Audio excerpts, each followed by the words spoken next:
हाँ जी, good morning. तो आज हम जीएसटी में करने वाले हैं रजिस्ट्रेशन चैप्टर का रिवीजन। इसमें सबसे पहला सेक्शन है section 22, turnover based registration. Turnover based registration के लिए थ्रेशोल्ड लिमिट क्या है आपकी? In general 20 lakh.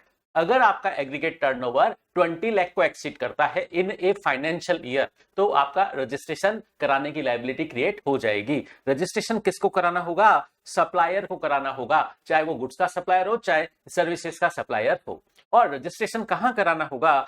उस स्टेट में कराना होगा, उस यूनियन टेरिटरी में कराना होगा जहां से वो टैक्सेबल सप्लाई दे रहा है।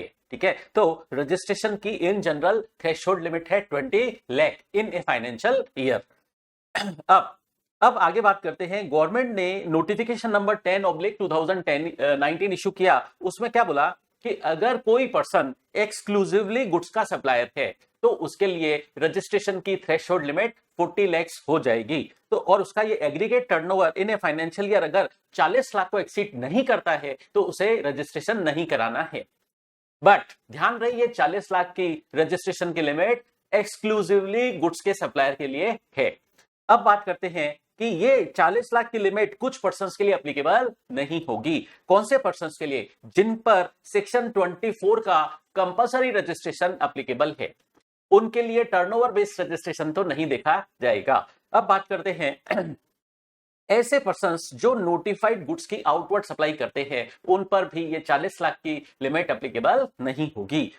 जैसे तंबाकू या तंबाकू से रिलेटेड सब्सटीट्यूट्स या पान मसाला या आइसक्रीम और other edible ice whether or not containing cocoa. ठीक है, इसके अलावा fly ash bricks, fly ash aggregate और fly ash blocks, bricks of fossil meals or similar siliceous earth और बिल्डिंग ब्रिक्स वगैरह और अर्थन और रूफिंग टाइल्स वगैरह के सप्लायर पर ये 40 लाख की लिमिट एप्लीकेबल नहीं होगी। फिर इसके अलावा जो लोग स्पेसिफाइड स्टेट्स के अंदर इंटरा स्टेट सप्लाई करते हैं, मतलब विद इन स्टेट सप्लाई करते हैं स्पेसिफाइड स्टेट्स में, जैसे नागालैंड, मणिपुर, त्रिपुरा, मिजोरम, सिक्किम, उत्तराखंड, मेघालय, अरुणाचल प्रदेश, तेलंगाना और पुडुचेरी। ठीक है, इसको हम एक कुछ अलग तरीके से याद करेंगे। तो अगर स्पेसिफाइड स्टेट के अंदर आप इंट्रा स्टेट सप्लाई करते हैं, विद इन स्टेट सप्लाई करते हैं, तो आपको 40 लाख की लिमिट एप्लीकेबल नहीं होगी। लेकिन अगर इंटर स्टेट सप्लाई करते हैं तो उन पर तो कंपलसरी रजिस्ट्रेशन एप्लीकेबल होता है। फिर अब बात करते हैं जो लोगों ने वॉलंटरी बेसिस पर रजिस्ट्रेशन कराया है, उनके लिए भी ये 40 लाख की लिमिट नहीं देखी जाएगी। और जिन्होंने पहले रजिस्ट्रेशन करा दिया था ये नोटिफिकेशन आने से पहले, और वो अपने जीएसटी के रजिस्ट्रेशन को कंटिन्यू रखना चाहते हैं, उनके लिए भी ये 40 लाख की लिमिट एप्लीकेबल नहीं होगी। तो ये टर्नओवर की लिमिट 40 लाख कुछ लोगों के लिए एप्लीकेबल नहीं होगी। इन जनरल हमने पढ़ा ये 40 लाख की लिमिट किसके लिए है? जो एक्सक्लूसिवली गुड्स के सप्लायर है और उनका ऑल ओवर इंडिया का एग्रीगेट टर्नओवर अगर 40 लाख को एक्सीड नहीं करता है तो उन्हें रजिस्ट्रेशन कराने की रिक्वायरमेंट नहीं है। और अगर 40 लाख को एक्सीड करता है तो उनको रजिस्ट्रेशन कराना पड़ेगा। अब एक बात और, जो पर्सन लोन सर्विस देते हैं उस पर उनको इंटरेस्ट की इनकम होती है, तो वो इंटरेस्ट की इनकम उनके एग्रीगेट टर्नओवर में इंक्लूड होगी या नहीं? ये इंटरेस्ट की इनकम जो लोन सर्विस पर है वो एग्जम्प्टेड टर्नओवर होता है, और हमें पता है कि एग्रीगेट टर्नओवर के अंदर एग्जाम टर्नओवर भी इंक्लूड होता है। तो एग्रीगेट टर्नओवर के अंदर ये एग्जाम टर्नओवर मतलब इंटरेस्ट और डिस्काउंट की इनकम इंक्लूड होगी।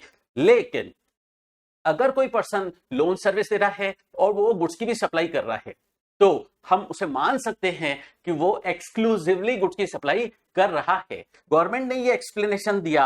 अब इस एक्सप्लेनेशन का बेनिफिट क्या रहेगा कि वो पर्सन लोन सर्विस दे रहा है, हालांकि ये लोन सर्विस का इनकम का टर्नओवर उसमें इंक्लूड होगा एग्रीगेट टर्नओवर में, लेकिन फिर भी उसे एक्सक्लूसिवली गुड्स का सप्लायर माना जाएगा। तो माना जाएगा कि वो एक्सक्लूसिवली गुड्स की सप्लाई कर रहा है, और इसका फायदा ये रहेगा उसको कि 40 लाख की टर्नओवर लिमिट उसके लिए एप्लीकेबल होगी। अब बात करते हैं हम स्टेट्स के अकॉर्डिंग, जिस स्टेट से आप टैक्सेबल सप्लाई दे रहे हो वहां से उस स्टेट में आपको रजिस्ट्रेशन कराना होगा, कारण जीएसटी में रजिस्ट्रेशन स्टेट वाइज होता है।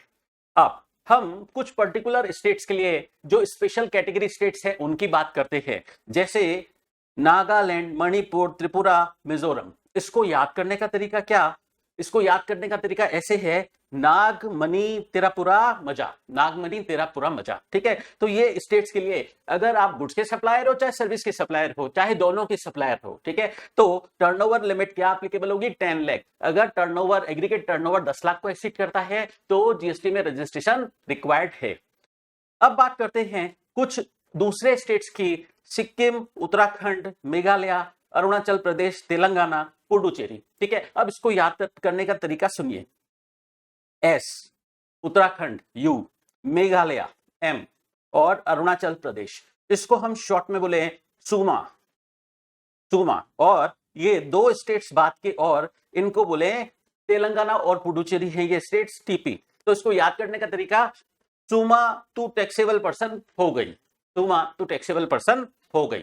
तो इस तरीके से आप याद करें। फर्स्ट कॉलम में हमने बोला टर्नओवर लिमिट 10 लाख है, तो नागालैंड, मणिपुर, त्रिपुरा और मिजोरम, नागमणि तेरापुरा मजा। और सेकंड कॉलम में 20 लाख की लिमिट है, उसमें हमने देखा सूमा टू टैक्सेबल पर्सन हो गई। उन स्टेट्स के लिए अगर उन स्टेट्स में सप्लायर गुड्स और सर्विस की सप्लाई देता है तो फिर टर्नओवर लिमिट एप्लीकेबल होगी 20 लाख। फिर इन जनरल मतलब फर्स्ट कॉलम और सेकंड कॉलम को छोड़कर अदर जो स्टेट्स हैं उनके लिए क्या रहेगा? अगर वो सर्विसेज के सप्लायर है, सर्विसेज के सप्लायर हैं तो उन पर टर्नओवर लिमिट रहेगी 20 लाख। और अगर गुड्स के भी सप्लायर है, सर्विस के भी सप्लायर है तो भी टर्नओवर लिमिट रहेगी 20 लाख। लेकिन अभी हमने ऊपर नोटिफिकेशन नंबर 10/2019 पढ़ा, उसमें हमने पढ़ा अगर कोई एक्सक्लूसिवली गुड्स का सप्लायर है तो उसके लिए टर्नओवर लिमिट 40 लाख रहेगी। अगर टर्नओवर 40 लाख को एक्सीड करेगा तो रजिस्ट्रेशन कराना मैंडेटरी है। अब तो इसमें सारे अदर स्टेट्स कवर हो जाएंगे। अब क्या इसमें जम्मू एंड कश्मीर भी कवर हो जाएगा? यस। क्या इसमें आसाम और हिमाचल प्रदेश भी कवर हो जाएंगे? यस। आप तो ऐसे याद रखें कि फर्स्ट कॉलम में क्या है? नागमणि तेरापुरा मजा। और सेकंड कॉलम में क्या है? सूमा टू टैक्सेबल पर्सन हो गई। ठीक है, और जो अदर स्टेट्स हैं उन सारे अदर स्टेट्स के लिए टर्नओवर लिमिट अगर सर्विस का सप्लायर है तो 20 लाख रहेगी, और अगर एक्सक्लूसिवली गुड्स का सप्लायर है और वो नोटिफिकेशन नंबर 10/2019 में कवर हो रहा है तो फिर उस सिचुएशन में टर्नओवर की लिमिट रहेगी 40 लाख। ठीक है, अब एक इश्यू अराइज होता है, कोई पर्सन अलग अलग स्टेट्स में रजिस्टर्ड है बट उसका टर्नओवर कौन सा देखा जाएगा? Aggregate turnover all over India में उसका जो टर्नओवर है सारे स्टेट्स में, ठीक है, वो एग्रीगेट करके देखा जाएगा। तो अगर किसी पर्सन की एक branch for example in states में है, फर्स्ट कॉलम वाले स्टेट्स में है, और एक ब्रांच फॉर एग्जांपल राजस्थान में है, तो उसका जब aggregate turnover all over India वाला देखेंगे तो फिर उसके लिए 10 लाख की लिमिट एप्लीकेबल होगी। क्योंकि अगर एक भी ब्रांच आपकी स्पेशल कैटेगरी स्टेट्स में फॉल कर गई है तो आपके लिए टर्नओवर की लिमिट रहेगी 10 लाख। अब बात करते हैं, अगर ट्रांसफर ऑफ बिजनेस हुआ तो ट्रांसफरी को फ्रेश रजिस्ट्रेशन कराना होगा। ये बात हम पढ़ रहे हैं सेक्शन 22 के सबसेक्शन 3 में। अगर ड्यू टू सक्सेशन और किसी भी रीजन से अगर business as a going concern किसी दूसरे पर्सन को ट्रांसफर हो गया है तो ट्रांसफरी या सक्सेसर को फ्रेश रजिस्ट्रेशन कराना होगा। कब से कराना होगा? उसके रजिस्ट्रेशन कराने की लायबिलिटी कब से क्रिएट हो जाएगी? जिस दिन से बिजनेस ट्रांसफर हुआ या सक्सीड हुआ उस डेट से उसके रजिस्ट्रेशन कराने की लायबिलिटी क्रिएट हो जाएगी। अगर ओनरशिप चेंज हुई है due to death of sole proprietor, ठीक है, जैसे फादर की डेथ हो गई, अब फादर का बिजनेस सन को मिला है, ठीक है, तो क्या सन को फ्रेश रजिस्ट्रेशन कराना पड़ेगा? यस। क्यों? जीएसटी में रजिस्ट्रेशन पैन बेस्ड है। फादर का पैन नंबर अलग था, सन का पैन नंबर अलग है, इसलिए सन को फादर की डेथ होने पर ड्यू टू सक्सेशन फादर का बिजनेस मिल गया तो सन को फ्रेश रजिस्ट्रेशन कराना रिक्वायर्ड है। ठीक है, फिर सेक्शन 22 सबसेक्शन 4 में क्या दे रखा है? अगर ड्यू टू अमलगमेशन और डीमर्जर, दो या दो से ज्यादा कंपनीज का अमलगमेशन या डीमर्जर होता है ड्यू टू ट्रिब्यूनल ऑर्डर और हाईकोर्ट ऑर्डर, तो उस सिचुएशन में रजिस्ट्रेशन कराने की लायबिलिटी ट्रांसफरी और सक्सेसर कंपनी पर कब से आएगी? जिस दिन ROC registrar of companies in corporation certificate issue करता है उस डेट से सक्सेसर और ट्रांसफरी पर रजिस्ट्रेशन कराने की लायबिलिटी होगी, ट्रांसफरी को फ्रेश रजिस्ट्रेशन कराना होगा। अब बात करते हैं एग्रीगेट टर्नओवर के अंदर। एग्रीगेट टर्नओवर के अंदर सारी सप्लाईज इंक्लूड होती हैं, ठीक है। Taxable turnover, exam turnover, export turnover, सारा ऑल ओवर इंडिया आपकी जितनी भी ब्रांचेस हैं उनका टर्नओवर एग्रीगेट करके देखा जाएगा। अब एक खास बात, कई बार क्या होता है, कोई पर्सन, कोई एजेंट है, अपने प्रिंसिपल के बिहाफ पर टर्नओवर करता है, ठीक है। एक एजेंट है, अपने प्रिंसिपल के लिए टर्नओवर करता है। अब ये टर्नओवर जो प्रिंसिपल के बिहाफ पर एजेंट ने किया है, ये एजेंट के टर्नओवर में इंक्लूड होगा, ठीक है। फॉर एग्जांपल, मैं एजेंट हूं और मान लीजिए मेरे 10 प्रिंसिपल हैं। 10 प्रिंसिपल के बिहाफ पर मैंने जो टर्नओवर किया है वो मेरा टर्नओवर माना जाएगा। अब बात करते हैं सेक्शन 23 की। कुछ लोगों की रजिस्ट्रेशन कराने की लायबिलिटी है ही नहीं, उनके लिए रजिस्ट्रेशन रिक्वायर्ड नहीं है। कौन से पर्संस? जो एक्सक्लूसिवली ऐसी सप्लाई करते हैं जो नॉट लायबल टू टैक्स है, चाहे गुड्स की चाहे सर्विस की, जो नॉट लायबल टू टैक्स है या होली एग्जेम्प्ट है, ऐसे लोगों को जीएसटी में रजिस्ट्रेशन कराना रिक्वायर्ड नहीं है। फिर बात करते हैं एग्रीकल्चर लिस्ट को। किसान को जीएसटी में रजिस्ट्रेशन कराना रिक्वायर्ड नहीं है अगर वो कल्टीवेशन ऑफ लैंड से एग्रीकल्चरल प्रोड्यूस पैदा करता है और उसकी सप्लाई करता है, तो उसे जीएसटी में रजिस्ट्रेशन रिक्वायर्ड नहीं है। और ऐसे पर्संस जो रिवर्स चार्ज में आउटवर्ड सप्लाई देते हैं, ठीक है, वो सप्लायर है और रिवर्स चार्ज में वो सप्लाई दे रहे हैं, मतलब उनका रेसिपिएंट डायरेक्टली गवर्नमेंट को टैक्स देगा, ठीक है, उनका रेसिपिएंट डायरेक्टली गवर्नमेंट को टैक्स देगा, तो आरसीएम अप्लीकेबल है। रेसिपिएंट डायरेक्टली गवर्नमेंट को टैक्स देगा तो सप्लायर को जीएसटी में रजिस्ट्रेशन की लायबिलिटी नहीं है। लेकिन इसमें एक एक्सेप्शन आया है, अगर कोई पर्सन मेटल स्क्रैप की आउटवर्ड सप्लाई करता है और रेसिपिएंट पर भले ही आरसीएम आ रहा है तो भी सप्लायर को तो रजिस्ट्रेशन कराना पड़ेगा, ठीक है। अब बात करते हैं सेक्शन 24 की, कंपल्सरी रजिस्ट्रेशन। कुछ सिचुएशन में आपका टर्नओवर लिमिट से ज्यादा है या नहीं, ये नहीं देखा जाएगा और आपको जीएसटी में रजिस्ट्रेशन कंपल्सरली कराना पड़ेगा। तो पहला केस ऐसे पर्सन जो इंटर स्टेट, मतलब एक स्टेट से दूसरे स्टेट में टैक्सेबल आउटवर्ड सप्लाई कर रहे हैं, तो inter state taxable outward supply कर रहे हैं गुड्स की, उनको जीएसटी में रजिस्ट्रेशन कराना होगा। अगर एग्जेम्प्ट सप्लाई कर रहे हैं तो दूसरे स्टेट में रजिस्ट्रेशन नहीं कराना होगा। Inter state taxable supply of goods कर रहे हैं तो उनको रजिस्ट्रेशन कराना मैंडेटरी है। ये बात सर्विसेज पर एप्लीकेबल नहीं है, ठीक है। अब हम इसके कुछ एक्सेप्शन पढ़ते हैं। सर्विसेज के लिए आगे चलकर हम एक नोट समझेंगे जो इन सारे पॉइंट्स के बाद में दे रखा है।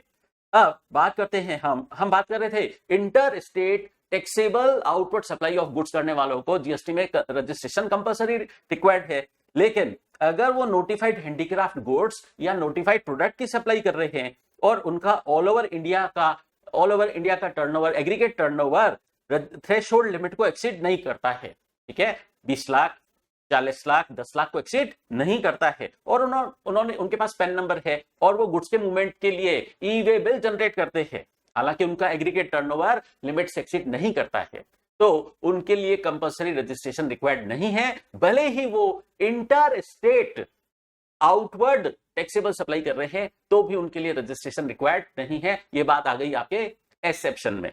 अब बात करते हैं ऐसे रेसिपिएंट जिनको अपनी इनवर्ट सप्लाई पर आरसीएम में टैक्स देना है। ऐसे रेसिपिएंट जिनको अपनी इनवर्ट सप्लाई पर आरसीएम में टैक्स देना है, उनको कंपल्सरी रजिस्ट्रेशन कराना होगा। फिर कैजुअल टैक्सेबल पर्सन जो टैक्सेबल सप्लाई दे रहे हैं, उनको भी जीएसटी में रजिस्ट्रेशन कराना होगा। लेकिन वही एक्सेप्शन जो ऊपर पॉइंट नंबर 1 में एप्लीकेबल है, पॉइंट नंबर 1 में पढ़ा था, वो यहां पर भी रहेगा। अब NRTP, non resident taxable person, अगर टैक्सेबल सप्लाई कर रहे हैं तो उनको कंपल्सरी रजिस्ट्रेशन कराना होगा। और इनपुट सर्विस डिस्ट्रीब्यूटर, चाहे वो नॉर्मली रजिस्टर्ड है चाहे नहीं है, अगर वो आईएसडी के रूप में रजिस्ट्रेशन कराना चाहता है तो उसका कंपल्सरी रजिस्ट्रेशन होगा।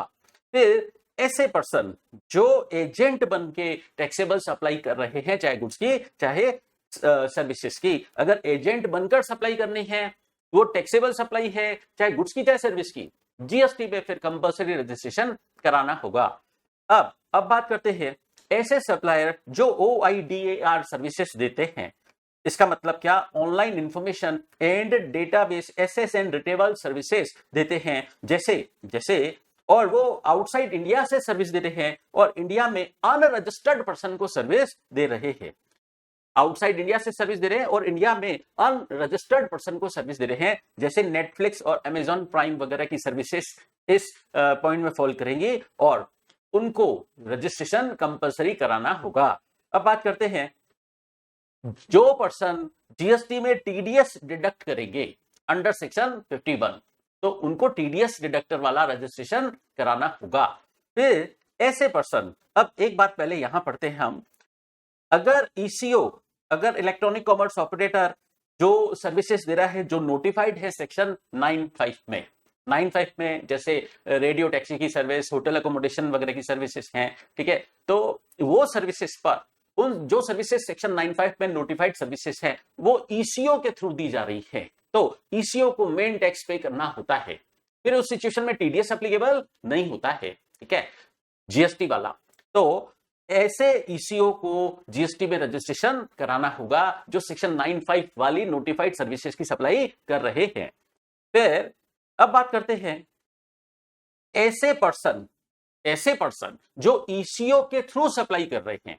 अब बात मैं ईसीओ की नहीं कर रहा हूं, उन पर्संस की कर रहा हूं जो ईसीओ के थ्रू गुड्स और सर्विस की सप्लाई कर रहे हैं। हाँ, वो सेक्शन 95 वाली सर्विसेज नहीं होनी चाहिए। तो उस सिचुएशन में अगर ईसीओ टीसीएस कलेक्ट करने के लिए लायबल है, देखिए ईसीओ टीसीएस कलेक्ट करने के लिए कब लायबल होता है, जब रेसिपिएंट ईसीओ को कंसीडरेशन पे करता है और वो ईसीओ कंसीडरेशन आगे सप्लायर को पास ऑन करता है, at that time TCS applicable होता है। तो उस सिचुएशन में अगर ऐसे पर्सन जो ईसीओ के थ्रू सप्लाई कर रहे हैं और ईसीओ टीसीएस कलेक्शन के लिए अगर लायबल है, तो उन सप्लायर्स को भी जीएसटी में रजिस्ट्रेशन कंपल्सरली रिक्वायर्ड होगा।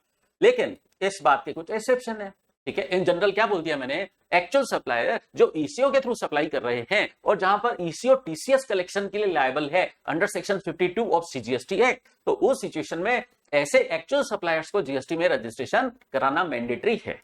लेकिन एक्सेप्शन क्या, कोई सप्लायर है जो इंट्रास्टेट या इंटर स्टेट सप्लाई कर रहा है, बट किसकी, सर्विसेज की, और वो 95 वाली नोटिफाइड सर्विसेज नहीं है, ठीक है। तो उस सिचुएशन में वो ईसीओ के थ्रू सप्लाई कर रहे हैं और ईसीओ टीसीएस कलेक्ट करने के लिए लायबल है, और अगर उसका aggregate turnover all over India basis वाला रजिस्ट्रेशन लिमिट को एक्सीड नहीं करता है इन ए फाइनेंशियल ईयर, तो वो उनको कंपल्सरी रजिस्ट्रेशन से एग्जेम्प्ट कर दिया गया है, ठीक है। गवर्नमेंट ने ये नोटिफिकेशन निकाला। इनिशियली तो गवर्नमेंट ने क्या बोला कि जो पर्सन ईसीओ के थ्रू गुड्स की सप्लाई करते हैं और जहां पर ईसीओ टीसीएस कलेक्शन के लिए लायबल है, तो उनको कंपल्सरी रजिस्ट्रेशन रिक्वायर्ड रहेगा। लेकिन बाद में गवर्नमेंट ने नोटिफिकेशन निकालकर कुछ लोगों को एग्जेम्प्ट किया। फिर नोटिफिकेशन में क्या बोला, जो सर्विसेज के सप्लायर हैं, चाहे इंटर स्टेट सप्लाई कर रहे हैं चाहे इंट्रा स्टेट सप्लाई कर रहे हैं,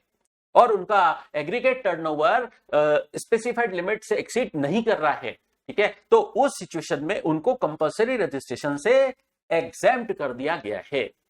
अब ये नोटिफिकेशन तो सर्विसेज के सप्लायर के लिए था, ठीक है। किसके लिए था, सर्विसेज के सप्लायर के लिए था। अब एक नोटिफिकेशन और आया जो अब एग्जाम के लिए ज्यादा इंपॉर्टेंट है, एग्जाम में ज्यादा क्वेश्चंस आ रहे हैं इस पर। Notification number 34/2023। इसमें क्या बोला, जो गुड्स के सप्लायर है और ईसीओ के थ्रू सप्लाई करते हैं, तो उस सिचुएशन में ईसीओ अगर टीसीएस कलेक्शन के लिए लायबल है, तो जो सप्लायर है उसका एग्रीगेट टर्नओवर चाहे इमीडिएटली प्रीसीडिंग ईयर का चाहे करंट फाइनेंशियल ईयर का, यहां पर दो बातें लिखी है, इमीडिएटली प्रीसीडिंग फाइनेंशियल ईयर का और करंट फाइनेंशियल ईयर का, रजिस्ट्रेशन की थ्रेशोल्ड लिमिट को एक्सीड नहीं करता है, टर्नओवर लिमिट से एक्सीडिंग नहीं है, तो फिर उनको भी कंपल्सरी रजिस्ट्रेशन से एग्जेम्प्ट कर दिया गया है, ठीक है। जहां पर ऐसे पर्सन जो ईसीओ के थ्रू सप्लाई कर रहे हैं, उन एक्चुअल सप्लायर्स को एग्जेम्प्ट कर दिया गया है अगर वो गुड्स के सप्लायर हैं। लेकिन इस नोटिफिकेशन का फायदा तभी मिलेगा जब कुछ कंडीशंस फुलफिल हो।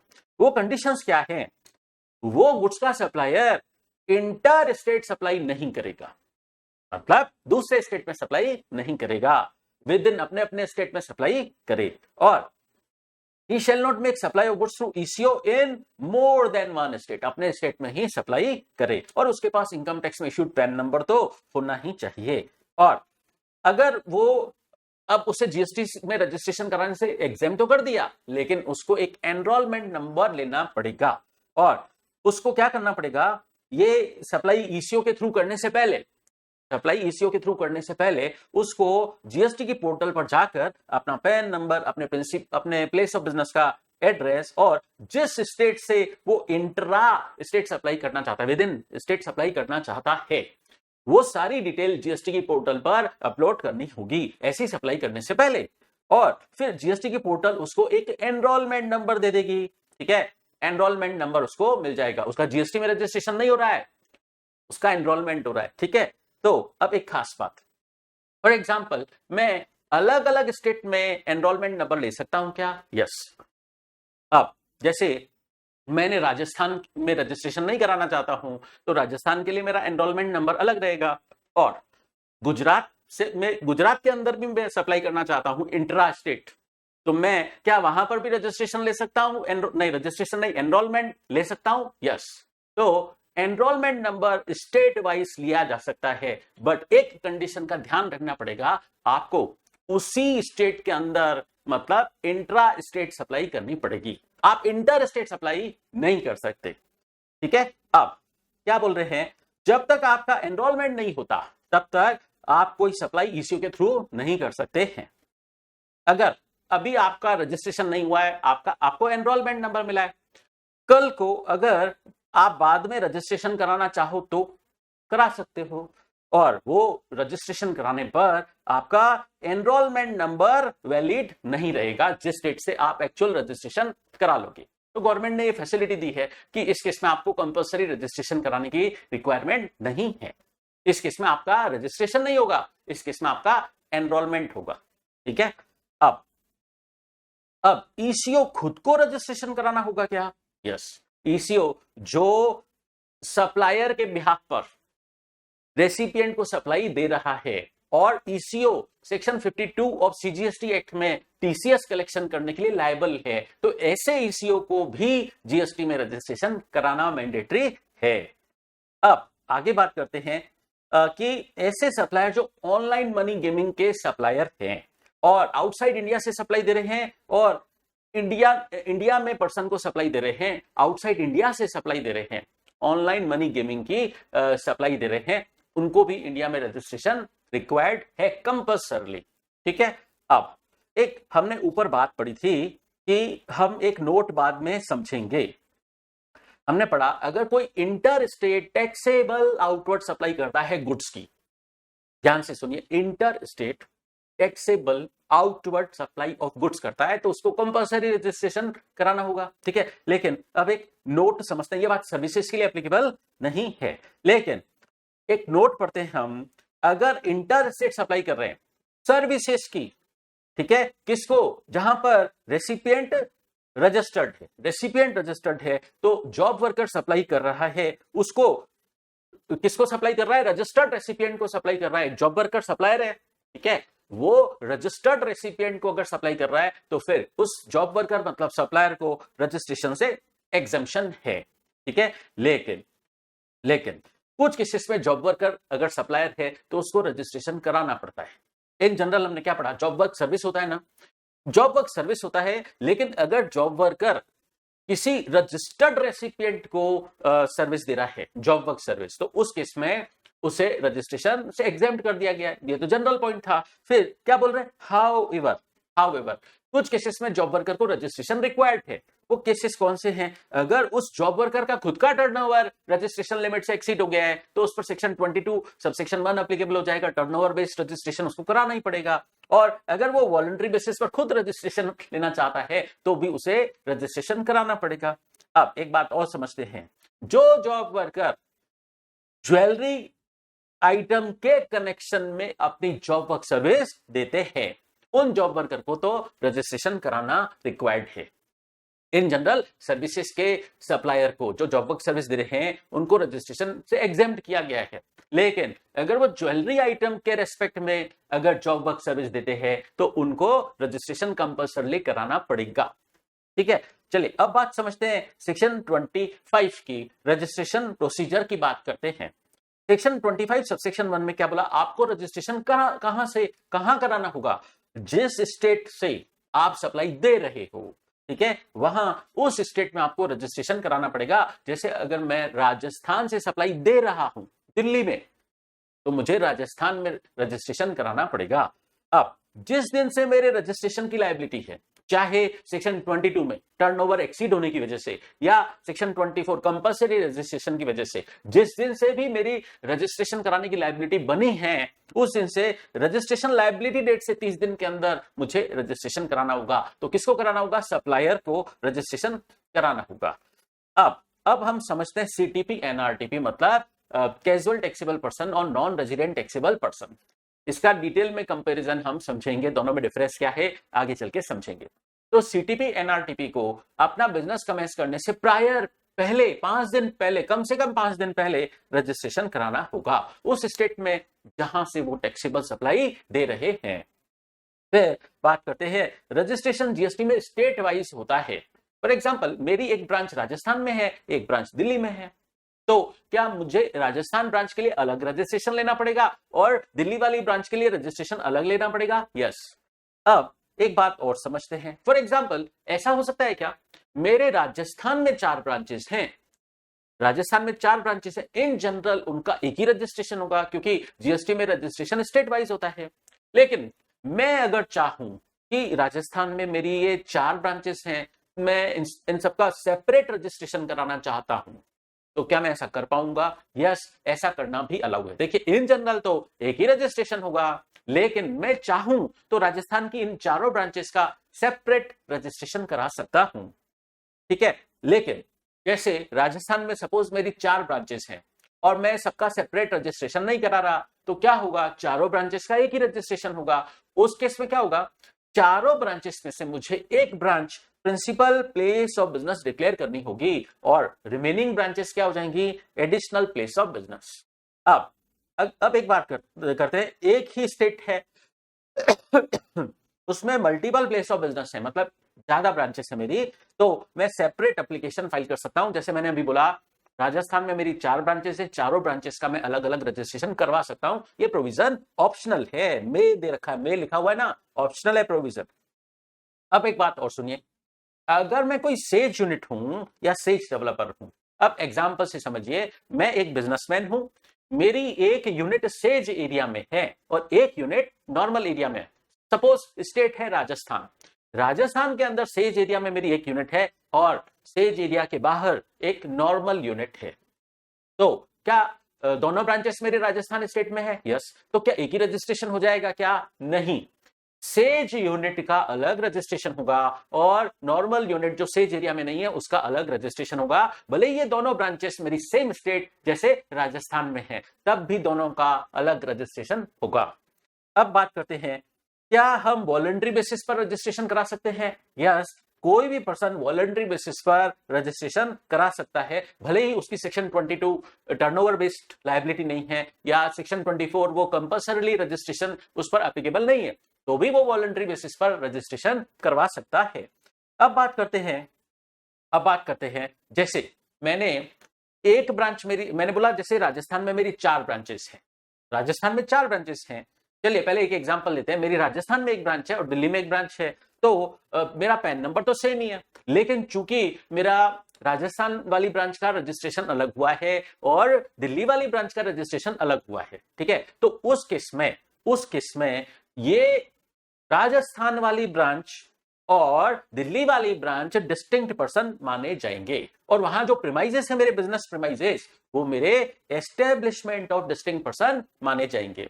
अच्छा, ये बात इस केस में भी एप्लीकेबल है क्या? जैसे राजस्थान में मेरी 4 ब्रांचेस हैं सपोज और मैंने सबका सेपरेट रजिस्ट्रेशन करवाया है, अभी ऑप्शनल प्रोविजन पढ़ा ना, ऐसा करवा सकते हैं।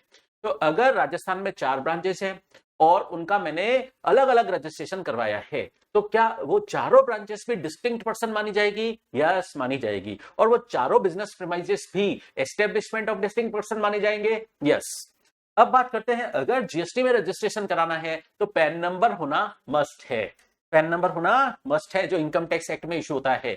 और अगर आपको जीएसटी में as a TDS deductor registration कराना है under section 51 of CGST act, तो आपके पास इनकम टैक्स का टीडी कैन नंबर होना चाहिए, इनकम टैक्स का tax deduction and collection account number होना चाहिए, तभी आप जीएसटी में टीडीएस डिडक्टर के तौर पर रजिस्ट्रेशन करा पाओगे। अब बात करते हैं आधार ऑथेंटिकेशन की। आधार ऑथेंटिकेशन के सेक्शन 25 के अंदर 4 सब सेक्शन है, 6A, 6B, 6C, 6D। ठीक है, तो पहले पढ़ते हैं सेक्शन 25 का 6A सब सेक्शन। जो भी रजिस्टर्ड पर्सन है वो ऑलरेडी रजिस्टर्ड है, अब वो ऑलरेडी रजिस्टर्ड है पर्सन, उसको आधार ऑथेंटिकेशन कराना पड़ेगा और अपने आधार नंबर का प्रूफ देना पड़ेगा। लेकिन अगर उस पर्सन के पास आधार नंबर है ही नहीं तो गवर्नमेंट उसको दूसरे तरीके प्रोवाइड करेगी, अल्टरनेट और viable means of identification government provide करेगी। अब समझते हैं हम सब सेक्शन 2B, सेक्शन 25 का सब सेक्शन 2B। उसमें क्या दे रखा है कि अगर कोई इंडिविजुअल को रजिस्ट्रेशन करवाना है तो उसे आधार ऑथेंटिकेशन करवाना पड़ेगा एज पर रूल 8। और जो नॉन इंडिविजुअल है उनका क्या, उनके केस में कौन कराएगा आधार ऑथेंटिकेशन, उसके लिए सेक्शन 25 के अंदर सबसेक्शन 6C दे रखा है। उसमें क्या बोला है, अगर कोई नॉन इंडिविजुअल है, जैसे कोई कंपनी है, तो क्या कंपनी का आधार ऑथेंटिकेशन हो सकता है क्या? नहीं। उस केस में किसका आधार ऑथेंटिकेशन होगा? डायरेक्टर का होगा। ठीक है, जैसे एचयूएफ को जीएसटी में रजिस्ट्रेशन कराना है तो आधार ऑथेंटिकेशन किसका होगा? कर्ता का होगा। तो उस सिचुएशन में आधार ऑथेंटिकेशन किसका होगा? कर्ता का होगा। कंपनी है तो मैनेजिंग डायरेक्टर या होल टाइम डायरेक्टर का होगा, या पार्टनरशिप फर्म है तो पार्टनर का आधार ऑथेंटिकेशन होगा, या कोई एओपी है तो उस सिचुएशन में उसके मैनेजिंग कमिटी के मेंबर का होगा आधार ऑथेंटिकेशन, या ट्रस्ट है तो बोर्ड ऑफ ट्रस्टी और अथोराइज रिप्रेजेंटेटिव वगैरह का भी क्या आधार ऑथेंटिकेशन होगा? यस। और अगर आप अपने बिजनेस के लिए कोई अथोराइज्ड सिग्नेचरी अपॉइंट कर रहे हो तो उसका आधार ऑथेंटिकेशन मैंडेटरी है। लेकिन कुछ लोगों पर आधार ऑथेंटिकेशन की रिक्वायरमेंट एप्लीकेबल नहीं होगी। जो पर्सन इंडिया के सिटीजन नहीं है उनका आधार ऑथेंटिकेशन रिक्वायर्ड नहीं है, इन लोगों को एग्जेम्प्टेड किया गया है आधार ऑथेंटिकेशन से। इसके अलावा कोई सेंट्रल गवर्नमेंट और स्टेट गवर्नमेंट का डिपार्टमेंट है, उनको भी आधार ऑथेंटिकेशन से एग्जेम्प्ट किया गया है, या कोई लोकल अथॉरिटी है, स्टैट्यूटरी बॉडी है, या पीएसयू है, तो वो भी आधार ऑथेंटिकेशन उन पर एप्लीकेबल नहीं है। या ऐसा पर्सन जिसको यूआईएन के लिए अप्लाई कर रहे हैं, जैसे फॉरेन एम्बेसी वगैरह के पर्सन, फॉरेन एम्बेसी वगैरह यूआईएन नंबर के लिए अप्लाई करते हैं, तो उनके लिए भी आधार ऑथेंटिकेशन रिक्वायर्ड नहीं है। इन लोगों को एग्जेम्प्ट किया हुआ है आधार ऑथेंटिकेशन से सेक्शन 25 सबसेक्शन 6D में। अब बात करते हैं जो ऑलरेडी रजिस्टर्ड पर्सन है उनको आधार ऑथेंटिकेशन कुछ स्पेशल केसेस में ही मैंडेटरी है। जो लोग ऑलरेडी रजिस्टर्ड हैं, तो जैसे एक पार्टनरशिप फर्म है, प्रोप्राइटर है तो प्रोप्राइटर का आधार ऑथेंटिकेशन होगा, फर्म है तो किसी पार्टनर का होगा, एचयूएफ है तो कर्ता का होगा, कंपनी है तो एमडी का या किसी होल टाइम डायरेक्टर का होगा। ठीक है, ये बात हम ऑलरेडी पढ़ चुके हैं, और अथॉराइज सिग्नेचरी ये भी बात हम ऑलरेडी पढ़ चुके हैं, इनका आधार ऑथेंटिकेशन होगा। लेकिन बात चल रही है जो ऑलरेडी रजिस्टर्ड पर्सन है उनके लिए आधार ऑथेंटिकेशन मैंडेटरी 3 पर्पसेस के लिए ही है। वो 3 पर्पसेस क्या हैं? अगर उनको उनका रजिस्ट्रेशन कैंसिल हो गया है और वो कैंसिलेशन को रिवोक कराना चाहते हैं, उसकी एप्लीकेशन फाइल करना चाहते हैं, तो उनको भले ही वो ऑलरेडी रजिस्टर्ड है उनको आधार ऑथेंटिकेशन करवाना पड़ेगा। फिर रिफंड की एप्लीकेशन फाइल करना चाहते हो, आप भले ही ऑलरेडी रजिस्टर्ड पर्सन हो, आपको आधार ऑथेंटिकेशन करवाना पड़ेगा। या आपने एक्सपोर्ट ऑफ गुड्स पे किया था, उस वक्त आपने आईजीएसटी पे किया था, उसका आप रिफंड क्लेम फाइल कर रहे हो, तो आप भले ही ऑलरेडी रजिस्टर्ड पर्सन हो तब भी आपको आधार ऑथेंटिकेशन मैंडेटरी है।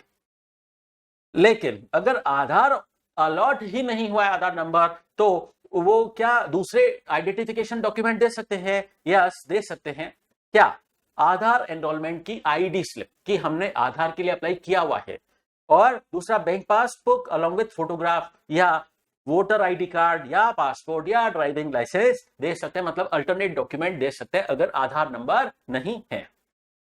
अब बात करते हैं अगर अगर उनको आधार नंबर नहीं मिला है, लेकिन उनको क्या बोला कि आप आधार एनरोलमेंट आईडी स्लिप दे दीजिए, मतलब आपका आधार अप्लाई हो रखा है, इस बात की स्लिप दे दीजिए।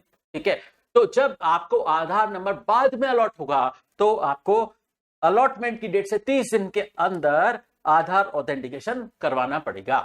ठीक है, फिर लेकिन ये रूल पढ़ रहे हैं हम, रूल 10B, आधार ऑथेंटिकेशन जो ऑलरेडी रजिस्टर्ड पर्सन के लिए 3 पर्पसेस के लिए है। ठीक है, और हमने पढ़ा कि आधार नंबर नहीं है तो अल्टरनेट डॉक्यूमेंट, आइडेंटिफिकेशन डॉक्यूमेंट चलेंगे। और उसमें क्या बोला कि आपने आधार के लिए अप्लाई किया हुआ है, आपके पास आधार नंबर नहीं है but Aadhaar enrolment ID slip है आपके पास, मतलब आप अप्लाई कर चुके हो। तो जब भी आपको बाद में आधार अलॉटमेंट हो जाए तो उसके 30 दिन के अंदर आपको आधार ऑथेंटिकेशन करवाना पड़ेगा। लेकिन ये रूल 10B की बात थी, ये उन लोगों पर एप्लीकेबल नहीं है जिनको आधार ऑथेंटिकेशन से एग्जेम्प्ट किया गया है सेक्शन 25 सबसेक्शन 6D में। सेक्शन 25 सबसेक्शन 6D में जिन लोगों को एग्जेम्प्ट किया हुआ है उनको ये प्रोविजन एप्लीकेबल नहीं होगा। अब बात करते हैं एनआरटीपी की। सेक्शन 25 सबसेक्शन 7 में एनआरटीपी के लिए एक स्पेशल बात बोल रखी है कि एनआरटीपी के पास, पता है आपको, पैन नंबर नहीं होता है। एनआरटीपी के पास पैन नंबर नहीं होता है, तो क्या अदर डॉक्यूमेंट उसके लिए प्रेस्क्राइब किए जाएंगे कि आप अल्टरनेट आइडेंटिफिकेशन डॉक्यूमेंट फर्निश करो तो आपका जीएसटी में रजिस्ट्रेशन एनआरटीपी के रूप में हो जाएगा। यस, उसको आधार, उसके पास पैन नंबर नहीं है, ठीक है, तो उसके अल्टरनेट डॉक्यूमेंट उससे लिए जाएंगे, आइडेंटिफिकेशन डॉक्यूमेंट्स उससे लिए जाएंगे, तभी उसको एनआरटीपी के रूप में रजिस्ट्रेशन दिया जाएगा। फिर बात करते हैं हम सेक्शन 25 सबसेक्शन 8 की। रीड विथ रूल 16, कुछ केसेस में प्रॉपर ऑफिसर सू मोटो टेम्पररी रजिस्ट्रेशन कर सकता है। तो फॉर एग्जाम्पल प्रॉपर ऑफिसर सर्वे कर रहा है या इंक्वायरी इंस्पेक्शन कर रहा है या सर्च कर रहा है, सर्च मतलब रेड, अगर किसी पर्सन पर रेड हुई है या डिपार्टमेंट ने कोई प्रोसीडिंग्स इनिशिएट की हैं और प्रॉपर ऑफिसर को लगता है कि उस पर्सन की रजिस्ट्रेशन कराने की लायबिलिटी थी बट उसने रजिस्ट्रेशन नहीं कराया है, तो उस सिचुएशन में प्रॉपर ऑफिसर उसका जबरदस्ती टेम्पररी बेसिस पर रजिस्ट्रेशन कर देगा और उसके लिए वो एक ऑर्डर पास करेगा कि तेरी 12 बजाता हूं, फॉर्म नंबर कौन सा लगेगा, REG 12। ठीक है, तो इस सिचुएशन में प्रॉपर ऑफिसर सू मोटो टेम्पररी रजिस्ट्रेशन कर देगा। अब सवाल पैदा होता है, उस पर्सन की रजिस्ट्रेशन कराने की लायबिलिटी तो थी बट उसने नहीं कराया था, इसलिए प्रॉपर ऑफिसर ने उसका टेम्पररी रजिस्ट्रेशन किया था। अब क्या इस पर्सन को परमानेंट रजिस्ट्रेशन के लिए अप्लाई करना पड़ेगा? यस। कब से? जब से उसका टेम्पररी रजिस्ट्रेशन हुआ उससे 90 डेज के अंदर उसको परमानेंट रजिस्ट्रेशन के लिए एप्लीकेशन फाइल करनी पड़ेगी, अगर वो समझता है कि रजिस्ट्रेशन कराना जरूरी है तो। लेकिन अगर उसको लगता है कि नहीं नहीं, मेरा रजिस्ट्रेशन तो प्रॉपर ऑफिसर ने सू मोटो गलत ही कर दिया, मेरी लायबिलिटी तो है ही नहीं रजिस्ट्रेशन कराने की, तो उस सिचुएशन में वो पर्सन अपील फाइल कर सकता है। किसको? अपीलेट अथॉरिटी या ट्रिब्यूनल को अपील फाइल कर सकता है, मेरी लायबिलिटी तो नहीं है रजिस्ट्रेशन की, लेकिन प्रॉपर ऑफिसर ने मेरा जबरदस्ती रजिस्ट्रेशन कर दिया है। अब अगर अपीलेट अथॉरिटी मानती है कि नहीं, प्रॉपर ऑफिसर का एक्शन सही था, उसने सही टेम्पररी रजिस्ट्रेशन कर दिया, तो उस सिचुएशन में उस पर्सन को परमानेंट रजिस्ट्रेशन की एप्लीकेशन फाइल करनी पड़ेगी। जब उस अथॉरिटी ने ऑर्डर इशू किया उससे 30 दिन के अंदर उसको परमानेंट रजिस्ट्रेशन की एप्लीकेशन फाइल करनी पड़ेगी। ठीक है, अब इन दोनों ही केसेस में रजिस्ट्रेशन इफेक्टिव कब से होगा? जिस डेट से टेम्पररी रजिस्ट्रेशन हुआ था उस डेट से रजिस्ट्रेशन इफेक्टिव माना जाएगा। कौन सा वाला? परमानेंट रजिस्ट्रेशन उस डेट से इफेक्टिव माना जाएगा जब से टेम्पररी रजिस्ट्रेशन हुआ था। ठीक है, चलिए अब बात करते हैं यूनिक आइडेंटिटी नंबर की, UIN नंबर की। हमने बात की सेक्शन, अभी हम पढ़ रहे हैं सेक्शन 25 का सबसेक्शन 9 और सबसेक्शन 10। उसमें क्या बोला है? कुछ एंटिटीज को UIN नंबर लेना पड़ेगा, यूनिक आइडेंटिटी नंबर लेना पड़ेगा।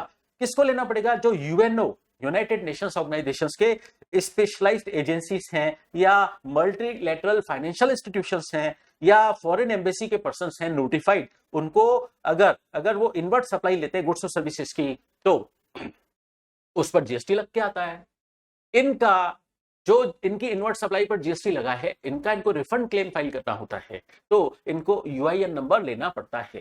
ठीक है, अब ये पर्सन रजिस्ट्रेशन के लिए एप्लीकेशन फाइल करेंगे फॉरेन एम्बेसी वगैरह के, UNO पर्संस वगैरह जीएसटी के पोर्टल पर रजिस्ट्रेशन की एप्लीकेशन फाइल करेंगे, REG 13 में एप्लीकेशन फाइल करेंगे और इनको UIN नंबर इशू हो भी जाएगा 3 working days from the date of filing of application.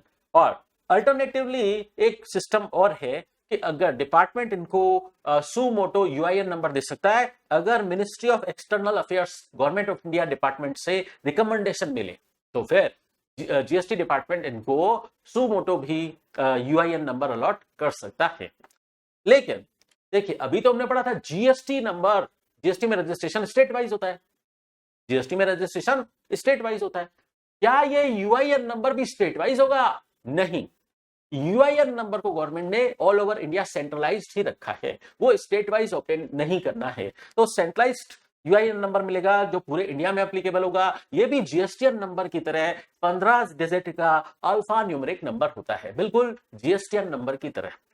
अब एक बात समझना, फॉर एग्जाम्पल मैं किसी यूआईएन होल्डर को सप्लाई कर रहा हूं, मैं तो एक नॉर्मल सप्लायर हूं, मैं किसी यूआईएन होल्डर को सप्लाई कर रहा हूं, ठीक है, तो मैं उसको ऐसे B2B सप्लाई शो करूंगा और उसको जो इनवॉइस इशू करूंगा उस पर उस यूआईएन होल्डर का यूआईएन नंबर जरूर मेंशन करूंगा और अपना जब भी रिटर्न फाइल करूंगा इसको B2B सप्लाई शो करूंगा। ठीक है, ये बात मेरे लिए जो किसी यूआईएन होल्डर को सप्लाई कर रहा है। अब एक अलग बात समझते हैं, ये जो यूआईएन होल्डर होते हैं ये जीएसटी में रजिस्टर्ड पर्सन नहीं कहलाते, ठीक है, इसलिए जीएसटी की भारी भरकम कंप्लायंसेस इन पर एप्लीकेबल नहीं होती हैं। अब एक बात और समझते हैं, आपने रजिस्ट्रेशन की एप्लीकेशन सबमिट कर दी, इन जनरल स्टैंडर्ड टाइम क्या है, कितने दिन के अंदर आपका जीएसटीएन नंबर आ जाएगा या यूआईएन नंबर आ जाएगा? Within 7 working days from the date of submission of application आपको जीएसटीएन नंबर या यूआईएन नंबर अलॉट हो जाएगा। ये जनरल टाइम लिमिट है, नॉर्मल टाइम है 7 वर्किंग डेज। अब बात करते हैं रजिस्ट्रेशन सर्टिफिकेट इशू जो होगा वो फॉर्म नंबर REG 6 में होगा, ठीक है, ये बात दे रखी है आपको section 25 subsection 11 read with rule 10। आपको रजिस्ट्रेशन सर्टिफिकेट REG 06 में इशू होगा अगर आपने रजिस्ट्रेशन लायबिलिटी डेट से 30 दिन के अंदर अप्लाई कर दिया। जब भी आपके रजिस्ट्रेशन कराने की लायबिलिटी थी, मतलब जैसे आपका टर्नओवर लिमिट से एक्सीड हुआ, आपके रजिस्ट्रेशन कराने की लायबिलिटी हो गई, या आप कंपलसरी रजिस्ट्रेशन कराने की आपकी लायबिलिटी है, तो जिस डेट से आपकी लायबिलिटी है उससे 30 दिन के अंदर अगर आप रजिस्ट्रेशन के लिए अप्लाई कर देते हैं तो आपका रजिस्ट्रेशन इफेक्टिव कब से हो जाएगा? रजिस्ट्रेशन लायबिलिटी डेट से ही हो जाएगा, ठीक है। लेकिन अगर आप रजिस्ट्रेशन लायबिलिटी डेट से 30 दिन के अंदर अप्लाई नहीं करते, बाद में अप्लाई करते हैं, तो आपका रजिस्ट्रेशन ग्रांट डेट से इफेक्टिव होगा, ठीक है। 30 दिन के अंदर अप्लाई कर दिया तो रजिस्ट्रेशन लायबिलिटी डेट से ही रजिस्ट्रेशन इफेक्टिव हो जाएगा। लेकिन अगर बाद में अप्लाई करते 30 दिन बाद, तो उस सिचुएशन में आपका रजिस्ट्रेशन ग्रांट डेट से इफेक्टिव होगा, ठीक है। अब बात करते हैं कि अगर रजिस्ट्रेशन नंबर आपको इन जनरल क्या बोल रहे हैं, अगर आपके एप्लीकेशन के अंदर कोई कमी नहीं है, कोई डेफिशिएंसी नहीं है, तो सेक्शन 25 सबसेक्शन 10 में जो टाइम बताया था, क्या बताया था उधर बताया था 7 working days from the date of submission of application आपका registration deem to be granted मान लिया जाएगा कि आपका रजिस्ट्रेशन हो गया है, ठीक है। अब हम रूल्स के अंदर स्टैंडर्ड प्रोसीजर समझते हैं रजिस्ट्रेशन का। पहले पढ़ते हैं रूल 8 फाइलिंग ऑफ एप्लीकेशन। आपको जीएसटी की पोर्टल का नाम क्या है? gst.gov.in। उस पे आपको एप्लीकेशन सबमिट करनी होगी। तो एप्लीकेशन फॉर्म क्या है? REG 01। इसके 2 पार्ट होते हैं, part A part B. Part A के अंदर बेसिक डिटेल जाती है, जैसे आप सप्लायर का पैन नंबर और वो स्टेट और यूनियन टेरिटरी जहां से आप सप्लाई देना चाहते हो, ठीक है, उस स्टेट या यूनियन टेरिटरी का नाम आपको मेंशन करना पड़ेगा, पैन नंबर देना पड़ेगा। लेकिन जो पर्सन ऑनलाइन मनी गेमिंग के सप्लायर हैं उन पर ये पैन नंबर देने की या स्टेट का नेम देने की रिक्वायरमेंट एप्लीकेबल नहीं होगी, ठीक है, एक्सेप्शन है। अब बात करते हैं ये जो REG 1 है, इसके 2 पार्ट है, part 1 part A part B. Part B के अंदर क्या डिटेल देनी होगी? पार्ट बी के अंदर आपको प्लेस ऑफ बिजनेस की डिटेल देनी होगी, चाहे आपका प्रिंसिपल प्लेस ऑफ बिजनेस, चाहे आपका एडिशनल प्लेस ऑफ बिजनेस, या जुरिस्डिक्शन डिटेल देनी होगी, या आपका इंडिया में वैलिड बैंक अकाउंट की डिटेल आपको देनी होगी, और उसी सेम बैंक का आपको IFSC कोड देना होगा और ब्रांच का नाम बताना पड़ेगा। और एक बात और समझते हैं, जो भी प्रोप्राइटर है या अगर पार्टनरशिप फर्म है तो पार्टनर, कंपनी है तो डायरेक्टर, ट्रस्ट है तो ट्रस्टी, HF है तो कर्ता, ठीक है, इनका भी पैन नंबर देना पड़ेगा, ठीक है। और अथोराइज सिग्नेचरी के लिए स्पेशल पॉइंट, वो रेजिडेंट ऑफ इंडिया है और उसको वैलिड डिटेल देनी पड़ेगी, अपना पैन नंबर देना पड़ेगा। जो अथोराइज सिग्नेचरी है उसका भी पैन नंबर लगेगा। चलिए, अब ये पैन नंबर वगैरह सब जीएसटी की पोर्टल पर वैलिडेट होगा, ये मैच किया जाएगा सीबीडीटी के डेटाबेस से और वेरीफाई होगा। एक ओटीपी आएगा, कौन सा, जो आपका पैन नंबर से मोबाइल नंबर और ईमेल आईडी लिंक्ड है, उस मोबाइल नंबर पर और ईमेल आईडी पर एक ओटीपी आएगा, उसके थ्रू वैलिडेशन किया जाएगा। अब एक बात समझते हैं, जैसे ही आप पार्ट ए फिल करते हो, सबमिट करते हो, तो पार्ट बी अभी आपने फिलअप नहीं किया है, सिर्फ पार्ट ए फिलअप किया है REG 01 का, तो उस सिचुएशन में आपको एक temporary reference number TRN number generate हो जाएगा और आपके उसी मोबाइल पर और उसी ईमेल आईडी पर आपको कम्युनिकेट हो जाएगा। देखिए, कई बार क्या होता है कि जैसे मेरे पास क्लाइंट आते हैं तो उनके पास पूरी डिटेल होती नहीं है। अब हम क्या करते हैं, REG 01 का पार्ट ए फिल कर देते हैं और हमको एक TRN नंबर मिल जाता है। TRN नंबर मिलने के बाद हम वही ओपन करके डॉक्यूमेंट बाद में अपलोड करते रहते हैं। ठीक है, तो TRN नंबर को यूज करके हम पार्ट बी वाली डिटेल बाद में फिलअप करते हैं, वहां पर काफी सारे डॉक्यूमेंट्स लगते हैं। ठीक है, फिर ऐसे पर्सन जिन्होंने आधार ऑथेंटिकेशन ऑप्ट किया है, एप्लीकेशन सबमिट करते वक्त वो आधार ऑथेंटिकेशन के रिक्वायरमेंट से एग्जेम्प्ट नहीं है, सेक्शन 25 सबसेक्शन 6D में वो एग्जेम्प्ट नहीं है, तो उनको आधार ऑथेंटिकेशन करवाना है। अब एप्लीकेशन सबमिट कर रहे हैं, तो एप्लीकेशन सबमिट करते वक्त क्या माना जाएगा, उनकी एप्लीकेशन सबमिट ही कब मानी जाएगी, अगर उन्होंने आधार ऑथेंटिकेशन ऑप्ट किया है तो उनके रजिस्ट्रेशन की एप्लीकेशन सबमिट ही कब मानी जाएगी। तो सुनिए, जिस दिन उनका आधार ऑथेंटिकेशन हुआ, आधार नंबर उन्होंने दिया, आधार ऑथेंटिकेशन हुआ और जिस दिन उन्होंने REG 01 का पार्ट बी फिलअप करके सबमिट कर दिया, उससे 15 दिन, इन दोनों में से जो भी अर्लियर है, ये अर्लियर वाला टाइम उनके date of submission of application माना जाएगा। लेकिन जो लोग आधार ऑथेंटिकेशन के लिए ऑप्ट कर ही नहीं रहे हैं, लेकिन उनको करवाना है, वो एग्जाम नहीं है, लेकिन वो ऑप्ट नहीं कर रहे हैं, आधार ऑथेंटिकेशन उनके लिए कंपलसरी है लेकिन वो नहीं करवा रहे हैं, तो इस सिचुएशन में क्या होगा, इस सिचुएशन में अगर वो इंडिविजुअल है तो उसका फोटोग्राफ, या वो नॉन इंडिविजुअल है, स्पेसिफाइड एंटिटी है जैसे HUF है, तो कर्ता का फोटोग्राफ लगेगा, और अगर कंपनी है तो डायरेक्टर का फोटोग्राफ लगेगा उस सिचुएशन में। और REG 1 के वक्त आपने जो ओरिजिनल डॉक्यूमेंट अपलोड करे थे वो आपको फैसिलिटेशन सेंटर पर जाकर दिखाने होंगे। ठीक है, और उस सिचुएशन में आपकी एप्लीकेशन कंप्लीट तभी मानी जाएगी जब फैसिलिटेशन सेंटर पर आपका सक्सेसफुल वेरिफिकेशन हो जाएगा, तभी आपकी एप्लीकेशन सबमिट मानी जाएगी। ऐसा कब, अगर आपने आधार ऑथेंटिकेशन के लिए ऑप्ट नहीं किया है। ठीक है, तो आपको फैसिलिटेशन सेंटर पर फोटो देना होगा और REG 01 के वक्त आपने जो ओरिजिनल डॉक्यूमेंट अपलोड किए थे वो आपको फैसिलिटेशन सेंटर पर जाके दिखाने होंगे, तभी आपकी एप्लीकेशन कंप्लीट मानी जाएगी। ठीक है, फिर जैसे ही आपकी एप्लीकेशन एक्सेप्ट हो गई, आपको जीएसटी की पोर्टल एक्नॉलेजमेंट दे देगी REG 02 में। फिर एक हमने बात पढ़ी थी कि CTP, अब एक बात सुनिए, CTP को अपने टैक्स लायबिलिटी एस्टिमेट करनी पड़ती है और वो प्री डिपोजिट करानी पड़ती है। ठीक है, रजिस्ट्रेशन की एप्लीकेशन फाइल करते वक्त उनको वो estimated tax liability pre deposit करानी पड़ती है। अगर वो प्री डिपोजिट नहीं कराएंगे तो उनको ये TRN नंबर इशू तभी होता है जब वो ये अपना एस्टिमेटेड टैक्स लायबिलिटी की प्री डिपोजिट कराते हैं। ठीक है, और जैसे ही वो ये प्री डिपोजिट कराते हैं, ये उनके इलेक्ट्रॉनिक क्रेडिट लेजर में चली जाती है और तभी उनको एक्नॉलेजमेंट इशू होती है REG 02 में। अब आजकल तो क्या है, बायोमेट्रिक आधार ऑथेंटिकेशन हो रहा है और उस सिचुएशन में एक्नॉलेजमेंट तभी मिलेगी जब बायोमेट्रिक आधार ऑथेंटिकेशन होगा। ठीक है, बायोमेट्रिक आधार ऑथेंटिकेशन की बातें अभी आगे और पढ़ेंगे। चलिए, अब बात करते हैं, एप्लीकेशन आपकी सबमिट हो गई, प्रॉपर ऑफिसर के पास चली गई, वो एग्जामिन करेगा उसको और अकोम्पनिंग डॉक्यूमेंट जो भी आपने एनक्लोज किए उनको भी वो चेक करेगा। फिर ये सब ठीक है, अगर डॉक्यूमेंट आपके सारे ठीक हैं तो प्रॉपर ऑफिसर आपको रजिस्ट्रेशन सर्टिफिकेट इशू कर देगा, और आपको पता है रजिस्ट्रेशन सर्टिफिकेट इशू होता है REG 06 में। कब इशू करेगा, स्टैंडर्ड टाइम क्या है, एप्लीकेशन सबमिट होने के विद इन 7 वर्किंग डेज के अंदर आपको रजिस्ट्रेशन सर्टिफिकेट मतलब REG 06 इशू हो जाएगा। नॉर्मल टाइम ये है, लेकिन इतना आसान नहीं है कि आपको 7 दिन के अंदर GSTN नंबर मिल जाए। ठीक है, रजिस्ट्रेशन हो जाए आपका, आसान नहीं है। 7 दिन तो बोल रहे हैं, लेकिन कुछ केसेस में 30 डेज की टाइम लिमिट लगती है, 7 वर्किंग डेज के बजाय 30 डेज की टाइम लिमिट लगती है। ऐसा कब होता है, अगर कोई पर्सन आधार ऑथेंटिकेशन उसके लिए मैंडेटरी है लेकिन वो करवा नहीं पाया या वो ऑप्ट नहीं कर रहा है, तो इस सिचुएशन में उसका फिजिकल वेरिफिकेशन होगा। तो उस सिचुएशन में फिर 7 वर्किंग डेज के अंदर आपको रजिस्ट्रेशन सर्टिफिकेट नहीं दिया जाएगा और फिर आपको 30 डेज के अंदर रजिस्ट्रेशन सर्टिफिकेट मिलेगा।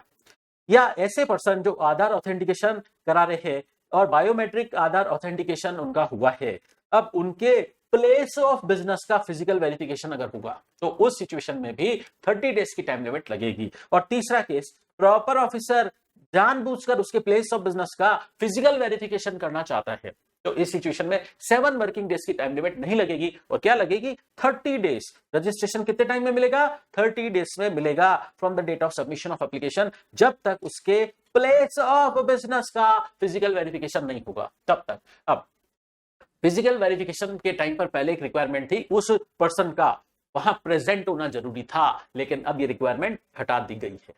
ठीक है, तो प्लेस ऑफ बिजनेस का फिजिकल वेरिफिकेशन उस पर्सन के एब्सेंस में भी हो सकता है।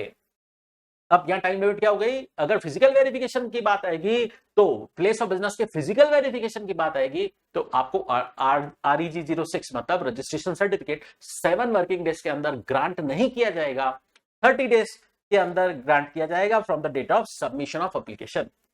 अब एक बात और समझते हैं अगर आपकी एप्लीकेशन ठीक नहीं है, उसमें कुछ डेफिशिएंसी है, तो उस सिचुएशन में प्रॉपर ऑफिसर आपको REG 03 show cause notice issue करेगा। ठीक है, कब तक, एप्लीकेशन सबमिट होने के 7 वर्किंग डेज के अंदर वो आपको नोटिस इशू करेगा और आपसे क्या मांगेगा, क्लैरिफिकेशन इंफॉर्मेशन डॉक्यूमेंट मांगेगा।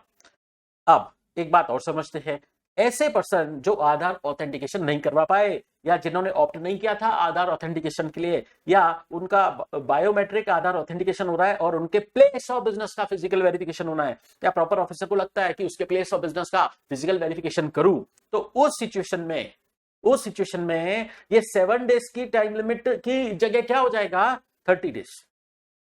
ठीक है, तो नोटिस कब तक इशू होगा, date of submission of application से 30 दिन के अंदर प्रॉपर ऑफिसर आपको कोई भी क्लैरिफिकेशन मांगने के लिए नोटिस इशू कर सकता है। 7 डेज की जगह क्या हो जाएगा, 30 डेज हो जाएगा, 7 वर्किंग डेज की जगह 30 डेज हो जाएगा। अब अगर आपसे क्लैरिफिकेशन इंफॉर्मेशन डॉक्यूमेंट मांगे गए हैं, आपने रजिस्ट्रेशन के लिए अप्लाई किया था, तो उस सिचुएशन में ये क्लैरिफिकेशन डॉक्यूमेंट आपको REG 04 में देना पड़ेगा और date of receipt of notice से 7 वर्किंग डेज के अंदर देना होगा। अगर प्रॉपर ऑफिसर सेटिस्फाइड हो गया तो प्रॉपर ऑफिसर आपको RC रजिस्ट्रेशन सर्टिफिकेट इशू कर देगा, REG 06 में इशू कर देगा। कितने दिन के अंदर, 7 working days from the date of receipt of information clarification document. 7 दिन, ये क्लैरिफिकेशन इंफॉर्मेशन डॉक्यूमेंट रिसीव होने के 7 दिन के अंदर आपका रजिस्ट्रेशन सर्टिफिकेट आपको ग्रांट कर देगा प्रॉपर ऑफिसर।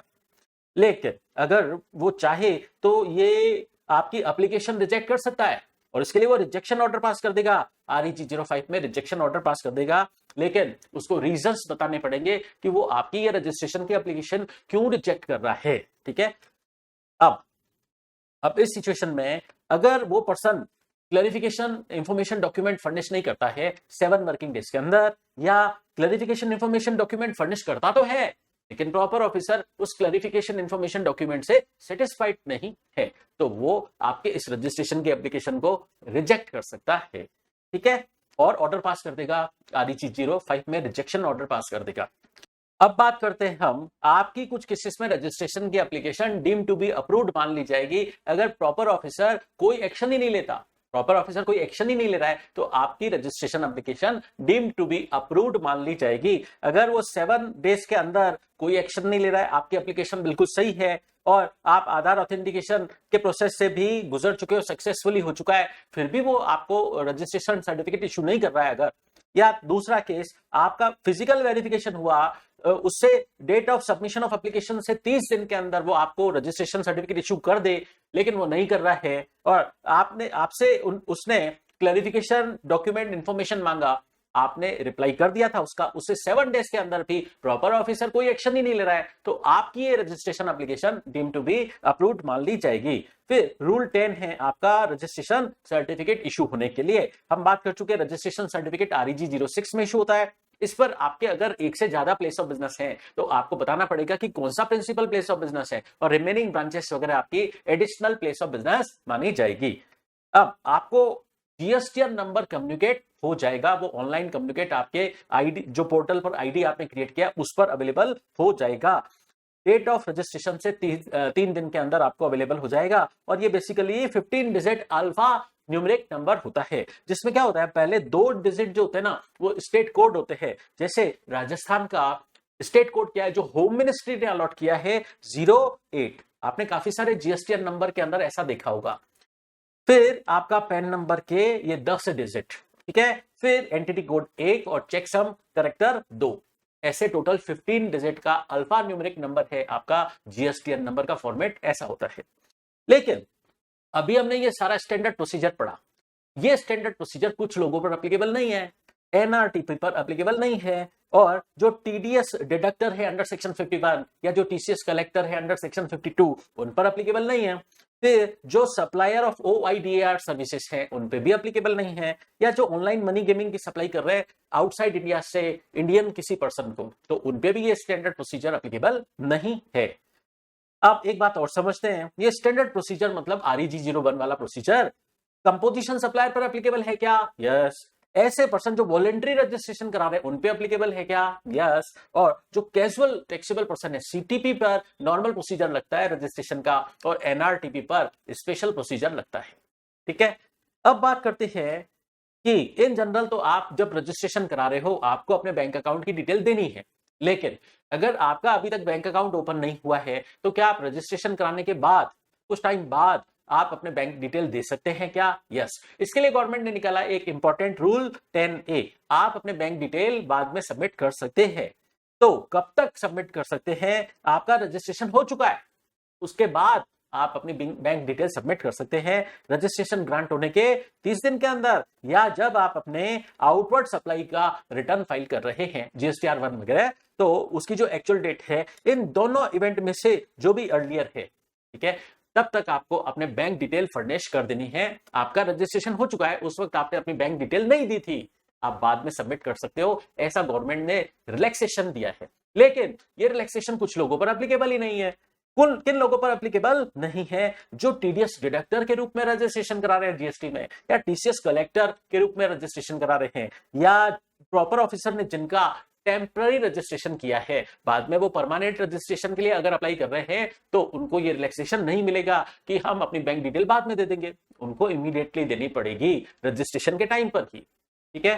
फिर आपको रजिस्ट्रेशन सर्टिफिकेट मिल गया REG 06 में, ये आपको कहां डिस्प्ले करना पड़ेगा? ये रजिस्ट्रेशन सर्टिफिकेट आपको अपने प्रिंसिपल प्लेस ऑफ बिजनेस या एडिशनल प्लेस ऑफ बिजनेस पर डिस्प्ले करना पड़ेगा। और आपको जो जीएसटीआर नंबर मिला है वो भी आपको अपने प्लेस ऑफ बिजनेस, चाहे वो प्रिंसिपल प्लेस ऑफ बिजनेस है चाहे वो एडिशनल प्लेस ऑफ बिजनेस है, आपको वहां पर एंट्री पर आपको ये जीएसटीआर नंबर मेंशन करना पड़ेगा। इसका मतलब ऐसे समझो जैसे दुकान का आपका जो बोर्ड है, नेम बोर्ड है, उस पर आपको अपना जीएसटीआर नंबर मेंशन करना पड़ेगा, ठीक है।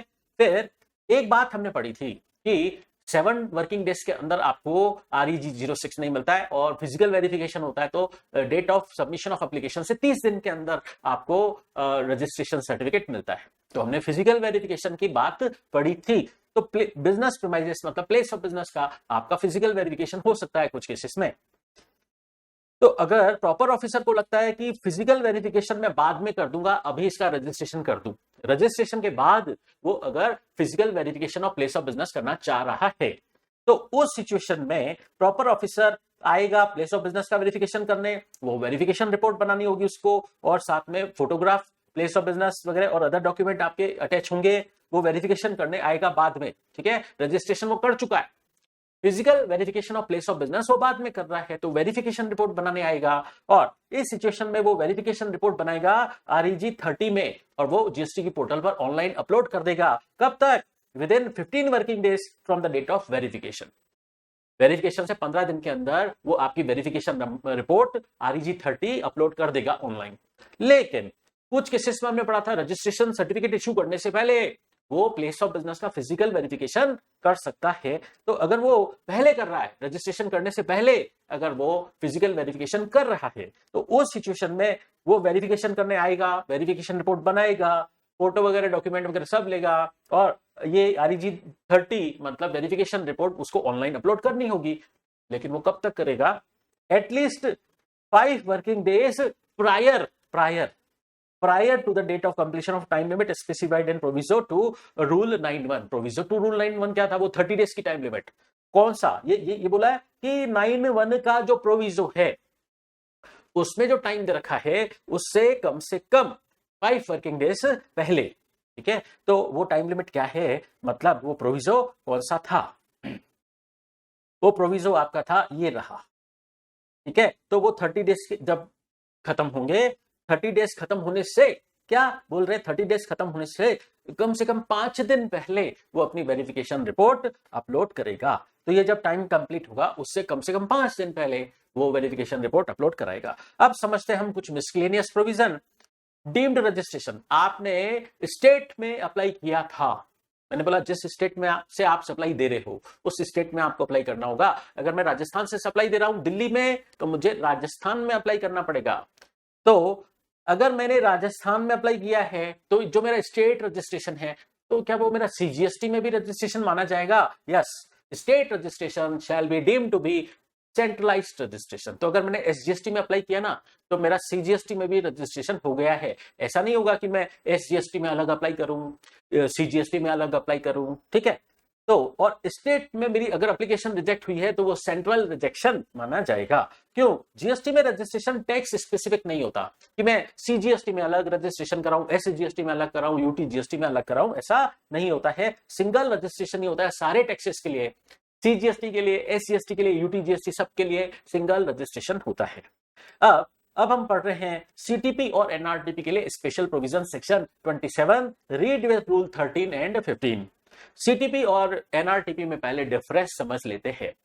देखो, CTP को एक एग्जांपल से समझते हैं। फॉर एग्जांपल, मैंने राजस्थान में रजिस्ट्रेशन ले रखा है, ठीक है। अब मैं अपना बिजनेस एक्सपांड करना चाहता हूं, तो मैंने क्या किया, बेंगलोर में एक एग्जीबिशन लगने वाली है 15 दिन की, ठीक है। अब 15 दिन की जो एग्जीबिशन लगने वाली है, तो क्या उसके लिए मैं बेंगलोर में अलग से रजिस्ट्रेशन कराना होगा? बिल्कुल कराना होगा, अलग स्टेट हो गया ना। तो मेरा राजस्थान में ऑलरेडी रजिस्ट्रेशन हो रखा है, लेकिन अगर मैं बेंगलोर से सप्लाई करना चाहता हूं, वहां एग्जीबिशन में पार्टिसिपेट करके, वहां कस्टमर आएंगे ना एग्जीबिशन में, तो उनको सप्लाई कर दूंगा। तो अगर मैं ऐसा चाहता हूं तो मुझे बेंगलोर में भी रजिस्ट्रेशन कराना पड़ेगा। बट अब 15 दिन की एग्जीबिशन है, तो 15 दिन का रजिस्ट्रेशन कराना पड़ेगा, क्या कराना पड़ेगा? तो कैसा कराऊंगा? CTP के तौर पर, कैजुअल टैक्सेबल पर्सन के तौर पर, क्योंकि मैं बेंगलोर में अकेजनल ट्रेडिंग कर रहा हूं सिर्फ 15 दिन के लिए, ठीक है। तो राजस्थान में मेरा नॉर्मल रजिस्ट्रेशन हो रखा है और बेंगलोर में मैं CTP के तौर पर रजिस्ट्रेशन कराऊंगा। तो जो CTP है उसका मेरा वहां बेंगलोर में फिक्स्ड प्लेस ऑफ बिजनेस नहीं है। राजस्थान में तो है, बेंगलोर में नहीं है मेरा फिक्स्ड प्लेस ऑफ बिजनेस। तो वहां से मैं सप्लाई करना चाहता हूं, मेरा अदर स्टेट में रजिस्ट्रेशन है, फिक्स्ड प्लेस ऑफ बिजनेस है, राजस्थान में है। अब NRTP क्या है? NRTP का तो कोई ठौर ठिकाना नहीं है, कोई प्लेस ऑफ बिजनेस नहीं है, और उसका तो इंडिया में रेजिडेंस तक नहीं है। वो कहलाता है NRTP, वो भी अकेजनल ट्रेडिंग करता है। अब CTP जो ट्रांजैक्शन करता है वो in the course of furtherance of business करता है, ठीक है। मतलब वो बिजनेस पर्पस के लिए सप्लाई देता है, आउटवर्ड सप्लाई। लेकिन NRTP के लिए ये बिजनेस टेस्ट एब्सेंट है, मतलब जरूरी नहीं है कि वो बिजनेस पर्पस के लिए सप्लाई दे रहा हो, दे भी रहा हो सकता है, नहीं भी दे रहा हो सकता है। CTP का जो रजिस्ट्रेशन है ना, वो पैन बेस्ड होता है, लेकिन चूंकि हमें पता है कि पैन नंबर से ही GSTN नंबर बनता है, ठीक है। तो NRTP का पैन नंबर नहीं होता है, ठीक है। CTP का पैन नंबर होता है, NRTP का पैन नंबर नहीं होता है। CTP के लिए नॉर्मल रजिस्ट्रेशन प्रोसीजर लगता है और उसको रजिस्ट्रेशन की एप्लीकेशन फाइल करनी पड़ती है REG 01 में, जबकि NRTP का रजिस्ट्रेशन प्रोसीजर अलग होता है और उसको रजिस्ट्रेशन की एप्लीकेशन फाइल करनी पड़ती है REG 09 में। और CTP को नॉर्मल रिटर्न फाइल करने पड़ते हैं जैसे GSTR1, GSTR3 भी, जबकि NRTP को अलग रिटर्न फाइल करना पड़ता है GSTR5। और जो CTP है वो जब भी इनवर्ट सप्लाई लेगा, परचेस करेगा, उसकी वो उस पर लगे हुए इनपुट टैक्स की उसको इनपुट टैक्स क्रेडिट लेना अलाउड है। लेकिन NRTP जो है वो जो गुड्स फॉरेन कंट्री से इंपोर्ट करेगा उस पे IGST लग के आएगा, उसकी वो क्रेडिट क्लेम कर सकता है। इसका मतलब NRTP विद इन इंडिया जो लोकल परचेस करेगा उसकी ITC उसको नहीं मिलती है। ये बात हम ITC चैप्टर के अंदर ब्लॉक क्रेडिट सेक्शन 17 सबसेक्शन 5 के अंदर भी समझ चुके हैं। अब बात करते हैं प्रोविजन क्या है सेक्शन 27 का। ये जो सीटीपी एनआरटीपी का रजिस्ट्रेशन है वो बहुत ही लिमिटेड पीरियड का होता है, मैक्सिमम 90 डेज। जैसे मैं तो 15 दिन का बेंगलोर में रजिस्ट्रेशन करा रहा हूं सीटीपी के तौर पर, तो 15 दिन, ठीक है। तो रजिस्ट्रेशन एप्लीकेशन के अंदर मैंने 15 दिन लिखा और मैक्सिमम टाइम है 90 days from the date of effective date of registration. हाँ, अगर मैं चाहूं कि एग्जीबिशन अच्छी चल रही है और एक्सटेंड हो रही है, मैं एक्सटेंशन ले सकता हूं क्या? हाँ, 90 डेज का। तो ओरिजिनल पीरियड 90 डेज और एक्सटेंडेड पीरियड और 90 डेज, तो इफेक्टिवली हो गया 180 डेज। इसका मतलब एक्सटेंशन करवा के भी ज्यादा से ज्यादा रजिस्ट्रेशन कितना लिया जा सकता है? 180 डेज का ही लिया जा सकता है। अब एक बात समझते हैं, इन दोनों में से जो भी अर्लियर हो, अगर मैंने 15 दिन के लिए अप्लाई किया है तो 15 दिन और 90 days which ever is earlier. अब मैं टैक्सेबल सप्लाई एनआरटीपी सीटीपी हूं, मैं टैक्सेबल सप्लाई तभी कर पाऊंगा जब मेरे को रजिस्ट्रेशन सर्टिफिकेट इशू हो गया है, ठीक है। उसके बाद ही मैं टैक्सेबल सप्लाई कर पाऊंगा। अब एक बात और समझते हैं, सीटीपी एनआरटीपी को अपने फ्यूचर में जो भी एस्टिमेटेड आउटपुट सप्लाई है उस पे उनका जो भी आउटपुट टैक्स बनेगा वो पहले से उनको एस्टिमेट करना पड़ता है और वो आउटपुट टैक्स वो उनको प्री डिपोजिट कराना पड़ेगा। रजिस्ट्रेशन कराने से पहले ये उनको प्री डिपोजिट कराना पड़ेगा। तो प्री डिपोजिट होगा, एडवांस डिपोजिट ऑफ टैक्स उनको कराना पड़ेगा अपने एस्टिमेटेड टैक्स लायबिलिटी का, जितने पीरियड के लिए उन्होंने रजिस्ट्रेशन मांगा है, 15 दिन के लिए मांगा है, 90 डेज के लिए मांगा है, तो उस पीरियड में जितने भी उनका एस्टिमेटेड टैक्स लायबिलिटी है उनको प्री डिपोजिट कराना पड़ता है। और अगर एक्सटेंशन मांगा है तो एक्सटेंडेड पीरियड के अंदर और एडिशनल टैक्स जो बनेगा वो भी उनको प्री डिपोजिट कराना पड़ेगा। फिर ये जो भी प्री डिपोजिट कराएंगे ये इनके इलेक्ट्रॉनिक कैश लेजर में चला जाएगा, क्रेडिट हो जाएगा और वो इसको यूज कर पाएंगे, tax, interest, penalty, late fees सबके पेमेंट में यूज कर पाएंगे। अब बात करते हैं एनआरटीपी के लिए खास बात, अभी बात की थी हमने कि एनआरटीपी का पैन नंबर नहीं है, ठीक है, तो उसका रजिस्ट्रेशन कैसे होगा? क्या इसको जीएसटीएन नंबर नहीं मिलेगा क्या? क्योंकि जीएसटीएन नंबर के अंदर 10 डिजिट तो पैन नंबर वाले ही होते हैं, तो क्या इसका जीएसटीएन नंबर नहीं बनेगा क्या? बनेगा। अब एनआरटीपी के पास तो पैन नंबर है नहीं, तो इसको एक अथोराइज्ड सिग्नेचरी डिक्लेयर करना पड़ेगा और वो इंडियन रेजिडेंट होना चाहिए और उस अथोराइज्ड सिग्नेचरी का पैन नंबर होना चाहिए। अब जब ये एनआरटीपी अप्लाई करेगा तो अपने पासपोर्ट की कॉपी देगा, सेल्फ अटेस्टेड वैलिड पासपोर्ट की कॉपी देगा अपनी खुद की, और अथोराइज्ड सिग्नेचरी का क्या देगा? वो इंडियन रेजिडेंट होना चाहिए अथोराइज्ड सिग्नेचरी, और उस अथोराइज्ड सिग्नेचरी का पैन नंबर लेकर इस एनआरटीपी का जीएसटीएन नंबर बनाया जाएगा, ठीक है। अब मान लीजिए कोई फॉरेन कंपनी है एनआरटीपी और वो इंडिया में रजिस्ट्रेशन के लिए अप्लाई किया उन्होंने तो उनका उस फॉरेन कंट्री में जो भी आइडेंटिफिकेशन नंबर है वो यूज किया जा सकता है, उसके बेस पर उनको ये जीएसटीएन नंबर इशू हो सकता है। और ये बात हमने पहले कर ली थी कि एनआरटीपी को रजिस्ट्रेशन की एप्लीकेशन REG 09 में सबमिट करनी होगी और उनका रजिस्ट्रेशन हो जाएगा। और सीटीपी का रजिस्ट्रेशन पैन बेस्ड होता है, एनआरटीपी वाला जो है एनआरटीपी का रजिस्ट्रेशन ऑथोराइज्ड सिग्नेचरी के पैन नंबर से बनता है, जीएसटीएन नंबर। अब बात करते हैं, रजिस्ट्रेशन करवा चुके हैं, अब इसमें अमेंडमेंट करवाना है, चेंज करवाना है, तो कैसे करवाएंगे, क्या प्रोसीजर है? सेक्शन 28 ये प्रोसीजर बताता है। Read with rule 19 of CGST rules. अगर आपको रजिस्ट्रेशन के पर्टिकुलर्स चेंज हो गए हैं तो आप उसमें अगर अमेंडमेंट करवाना चाहते हो, जैसे नाम चेंज हो गया, एड्रेस चेंज हो गया, तो क्या आपको अमेंडमेंट एप्लीकेशन फाइल करनी पड़ेगी? यस, करनी पड़ेगी। तो कितने टाइम में करनी पड़ेगी? और फॉर्म नंबर 14 में फाइल करनी पड़ेगी और जिस दिन चेंज हुआ उसे 15 दिन के अंदर अमेंडमेंट एप्लीकेशन फाइल करनी पड़ेगी, 15 डेज ऑफ सच चेंज। अब एक बात समझते हैं, आपका ये अमेंडमेंट दो टाइप का हो सकता है कि आपके कोर फील्ड्स में अमेंडमेंट हो रहा है या नॉन कोर फील्ड्स में अमेंडमेंट हो रहा है। अब सवाल यह है कोर फील्ड्स क्या कहलाते हैं? तो कोर फील्ड है आपका बिजनेस का लीगल नेम। अब लीगल नेम क्या है? फॉर एग्जांपल पैन कार्ड पे जो आपका नाम लिखा है वो आपका लीगल नेम है, वो कोर फील्ड है। दूसरा, आपका प्लेस ऑफ बिजनेस, चाहे प्रिंसिपल प्लेस ऑफ बिजनेस है चाहे एडिशनल प्लेस ऑफ बिजनेस है, उसका एड्रेस चेंज हो गया तो ये कोर फील्ड है। या आप एक पार्टनरशिप फर्म हो, पार्टनर का एडिशन हुआ या डिलीशन या रिटायरमेंट हुआ तो भी आपको अमेंडमेंट एप्लीकेशन फाइल करनी पड़ेगी। अगर आपके एक कंपनी हो तो आपके डायरेक्टर वगैरह चेंज हो रहे हैं तो क्या ये कोर फील्ड का अमेंडमेंट है? यस, आपको अमेंडमेंट एप्लीकेशन फाइल करनी पड़ेगी, ठीक है। अब नॉन कोर फील्ड क्या है? अगर फॉर एग्जाम्पल आपका ट्रेड नेम चेंज हुआ है, देखो लीगल नेम और ट्रेड नेम में डिफरेंस है। कैसे? फॉर एग्जाम्पल ट्रेड नेम, मान लीजिए मिस्टर राम ने अपना बिजनेस का फर्म का नाम रखा, ट्रेड नेम रखा प्रिया एंटरप्राइजेस, ठीक है। तो ट्रेड नेम तो हो गया आपका प्रिया एंटरप्राइजेस और लीगल नेम ऑफ बिजनेस तो राम ही रहेगा, ठीक है।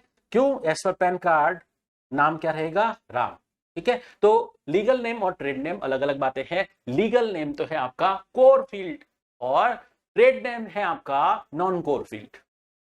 या बिजनेस का जो मोबाइल नंबर है आपका ईमेल आईडी चेंज हो गया तो ये नॉन कोर फील्ड कहलाते हैं।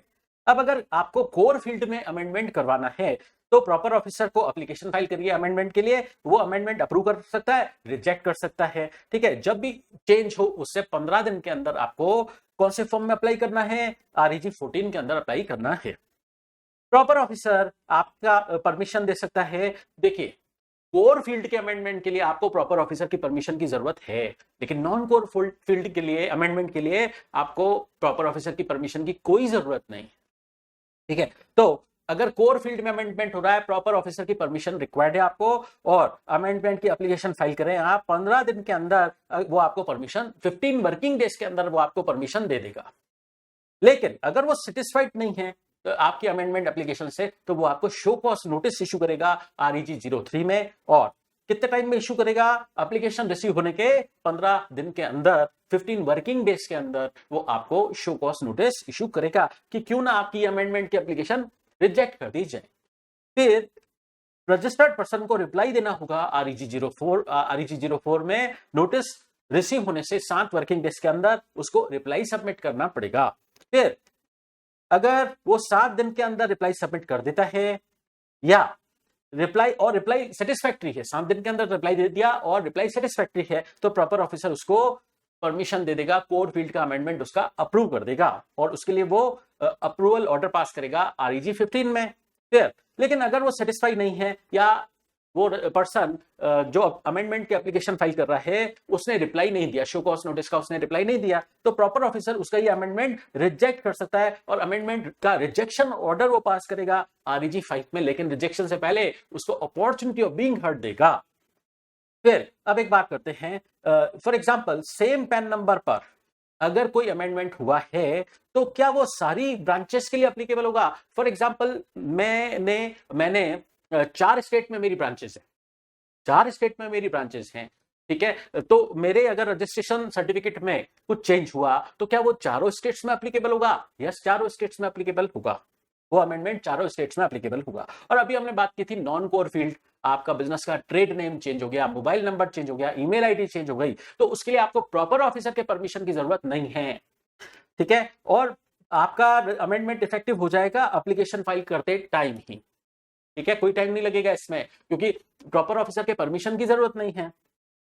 लेकिन मोबाइल नंबर और ईमेल एड्रेस अथोराइज सिग्नेचरी का अमेंड तभी होगा जब उसका ऑनलाइन वेरिफिकेशन होगा GST की पोर्टल पर, OTP आएगा, ऑनलाइन वेरिफिकेशन होगा, उसके बाद ही वो नॉन कोर फील्ड का अमेंडमेंट इफेक्टिव होगा।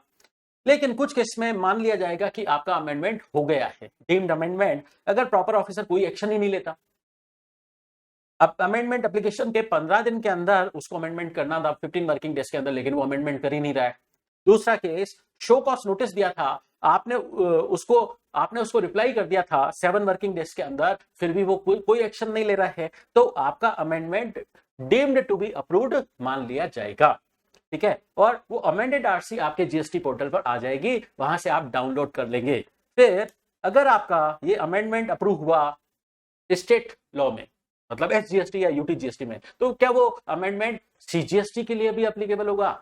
ठीक है, तो क्या स्टेट अमेंडमेंट आपके लिए CGST मतलब सेंट्रल अमेंडमेंट भी माना जाएगा? State amendment shall be deemed to be central amendment, ठीक है। फिर कुछ केसेस में देखिए, नॉर्मली तो जो भी अमेंडमेंट होता है वो रेट्रोस्पेक्टिव डेट से नहीं हो सकता है, लेकिन अगर कमिश्नर ऑर्डर पास करे रेट्रोस्पेक्टिव डेट से अमेंडमेंट करने का तो वो हो सकता है, लेकिन इसके लिए उसको राइटिंग में रिकॉर्ड करना पड़ेगा और subject to fulfilment of certain conditions वो रेट्रोस्पेक्टिव अमेंडमेंट कर सकता है।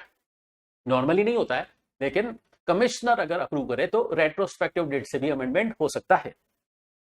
अब बात करते हैं, अगर आपके बिजनेस का कॉन्स्टिट्यूशन चेंज हुआ है और उसकी वजह से आपका पैन नंबर भी चेंज हो गया है, अगर तो उस सिचुएशन में अमेंडमेंट नहीं हो सकता और उस सिचुएशन में आपको फ्रेश रजिस्ट्रेशन कराना पड़ेगा, कारण ये जो जीएसटीएन नंबर है वो पैन बेस्ड है।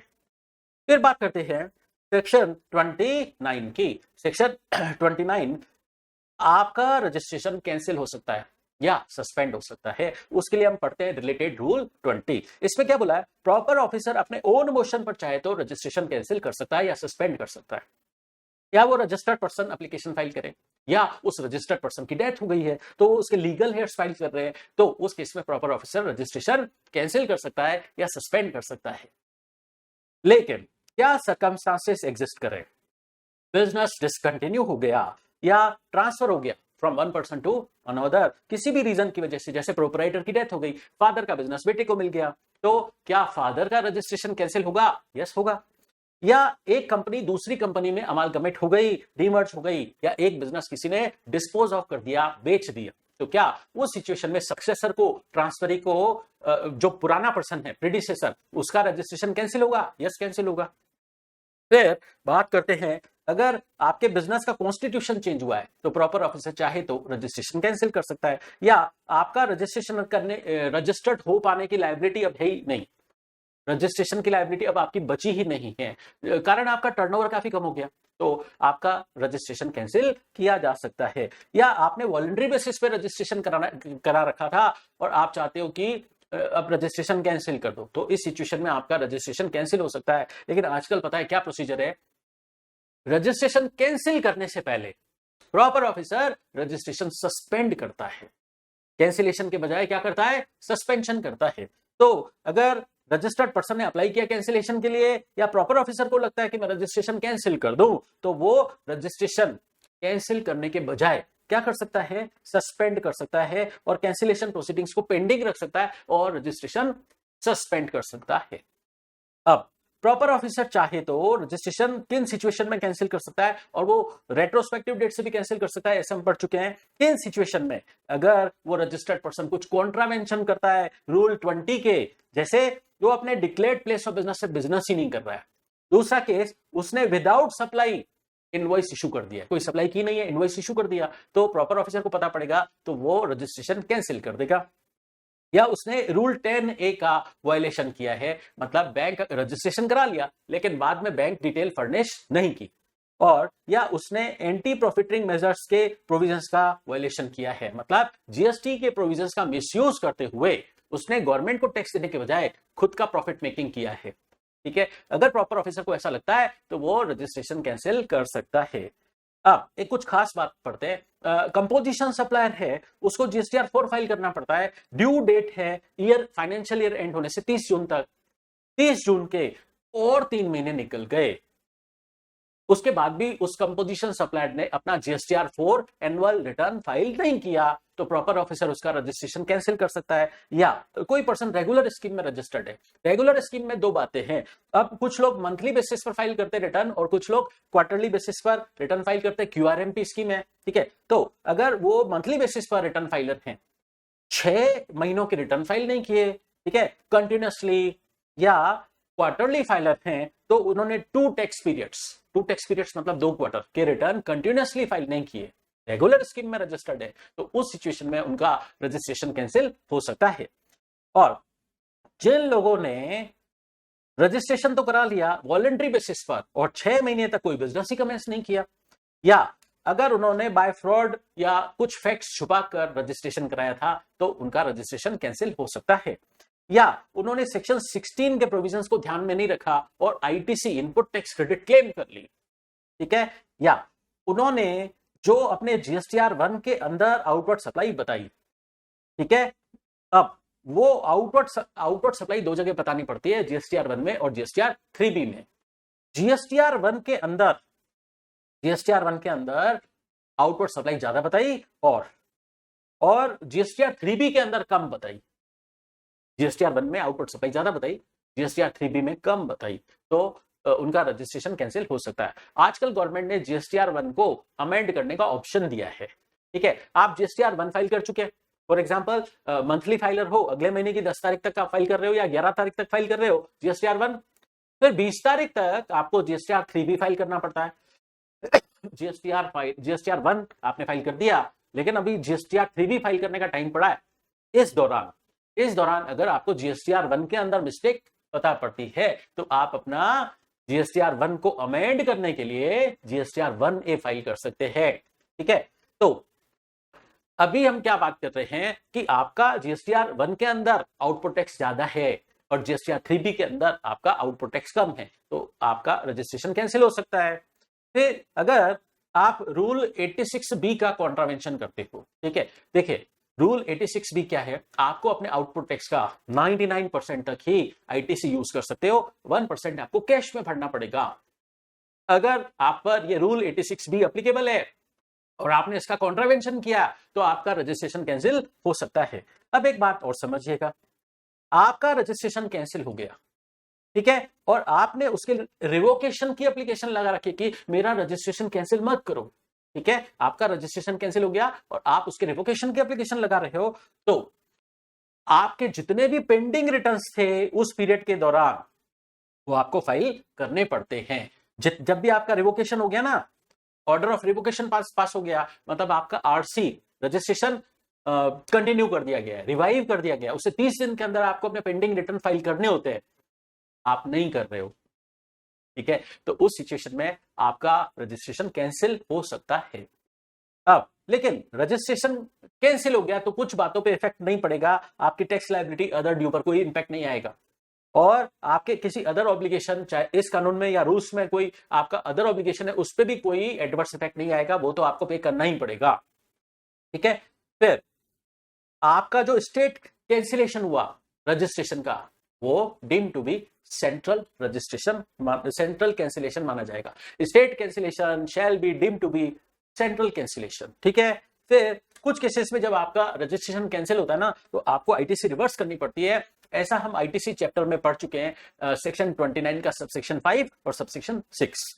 अब बात करते हैं कुछ अलग अलग सिचुएशन की। अगर उस रजिस्टर्ड पर्सन ने खुद अपने रजिस्ट्रेशन को कैंसिलेशन के लिए एप्लीकेशन फाइल की थी, तो वो उसको फाइल करनी पड़ती है। कैंसिलेशन की एप्लीकेशन फाइल होती है आरईजी 16 में। जब भी वो कैंसिलेशन वाला इवेंट अकर हुआ है, उससे 30 दिन के अंदर वो रजिस्टर्ड पर्सन चला के आरईजी 16 कैंसिलेशन की एप्लीकेशन फाइल करे। अब इस दिन इसके पास जितना भी स्टॉक पड़ा है, कैपिटल गुड्स पड़ा है, इनपुट इन एनी फॉर्म पड़ा है, उसकी उस पे जो भी टैक्स बन रहा है वो इसको पे करना पड़ेगा, उसकी डिटेल इसको देनी पड़ेगी। फिर अगर प्रॉपर ऑफिसर को लगता है कि इस पर्सन की लायबिलिटी है ही नहीं रजिस्ट्रेशन की, तो proper officer cancellation order pass कर देगा। और कब तक पास कर देगा? जब उस पर्सन ने अप्लाई किया था कैंसिलेशन के लिए, उससे 30 दिन के अंदर proper officer cancellation order pass कर देगा आरईजी 19 में। ये तो कब? सिचुएशन नंबर 1 क्या है? जब वो रजिस्टर्ड पर्सन खुद कैंसिलेशन के लिए अप्लाई कर रहा है। फिर सिचुएशन नंबर 2 समझते हैं। प्रॉपर ऑफिसर एक्शन ले रहा है उस पर्सन पर सू मोटो कि मैं तेरा रजिस्ट्रेशन कैंसिल करूंगा, तो उस केस में proper officer show cause notice issue करे आरईजी 17 में और उसको opportunity of being heard they, और वो पर्सन उस शो कॉज नोटिस का रिप्लाई देगा with in 7 days of service of notice. अगर रिप्लाई सेटिस्फैक्टरी है तो proper officer cancellation proceedings drop कर देगा और उसका रजिस्ट्रेशन कंटिन्यू रखेगा और कंटिन्यूएशन ऑर्डर पास कर देगा आरईजी 20 में, अगर रिप्लाई सेटिस्फैक्टरी है। लेकिन अगर उस पर्सन का रिप्लाई सेटिस्फैक्टरी नहीं है तो प्रॉपर ऑफिसर कैंसिलेशन करेगा ही, आरईजी 19 ऑर्डर पास करेगा कैंसिलेशन ऑर्डर, और कब तक पास करेगा? शो कॉज नोटिस के रिप्लाई की डेट से 30 days के अंदर। फिर अगर वो पर्सन ऐसा करे कि रिप्लाई तो नहीं दूंगा, मैं रिप्लाई नहीं दूंगा, मेरे जितने भी पेंडिंग रिटर्न्स हैं मैं फाइल कर देता हूं, मेरा जो भी टैक्स ड्यू बनता है, इंटरेस्ट, लेट फीस जो भी ड्यू बनता है मेरा, मैं पे कर देता हूं। मतलब अगर मैं मेरे डिफॉल्ट करेक्ट कर दूं तो उस सिचुएशन में proper officer cancellation proceedings drop कर देगा और रजिस्ट्रेशन कंटिन्यू कर देगा और ऑर्डर पास करेगा आरईजी 20 में, कंटिन्यूएशन ऑर्डर पास कर देगा कि आपका रजिस्ट्रेशन कैंसिल नहीं कर रहे, आपने अपने डिफॉल्ट ठीक कर दिए तो आपका रजिस्ट्रेशन कंटिन्यू चलेगा। अब कुछ केसेस में हमने पढ़ा था आपका रूल 10A कि रजिस्ट्रेशन कराने के बाद आप बैंक अकाउंट की डिटेल फर्निश कर सकते हो। अगर आप इस रूल का कॉन्ट्रावेंशन कर रहे हो, बैंक अकाउंट की डिटेल फर्निश नहीं कर रहे हो, तो भी आपका रजिस्ट्रेशन कैंसिलेशन हो सकता है। एक बात हमने और पढ़ी थी, रजिस्ट्रेशन सस्पेंशन की, कैंसिलेशन के बजाय सस्पेंशन, उसके लिए रूल एप्लीकेबल है 21A ऑफ सीजीएसटी रूल्स। अब इसमें बात करते हैं, अगर रजिस्टर्ड पर्सन ने खुद चला के अप्लाई किया है कैंसिलेशन के लिए, तो प्रॉपर ऑफिसर उसका रजिस्ट्रेशन कैंसिल करने के बजाय सस्पेंड करेगा पहले रजिस्ट्रेशन एप्लीकेशन सबमिट होने की डेट से या जिस दिन से उसने कैंसिलेशन मांगा है, दोनों में से जो भी बाद में हो, ठीक है, उस डेट से उसका रजिस्ट्रेशन कैंसिल करने के बजाय सस्पेंड कर देगा, ठीक है, और कैंसिलेशन प्रोसीडिंग्स को कंटिन्यू रखेगा, रजिस्ट्रेशन सस्पेंड कर देगा, ठीक है। और अगर प्रॉपर ऑफिसर ने सू मोटो रजिस्ट्रेशन कैंसिल किया था, तो उस केस में अब वो उस पर्सन को अपॉर्चुनिटी ऑफ बीइंग हर्ड नहीं देगा और एक डेट फिक्स कर लेगा कि इस डेट तक आपका कैंसिलेशन प्रोसीडिंग्स कंटिन्यू चलते हुए मैं आपका रजिस्ट्रेशन सस्पेंड करता हूं, ठीक है। बात अभी सस्पेंशन की चल रही है।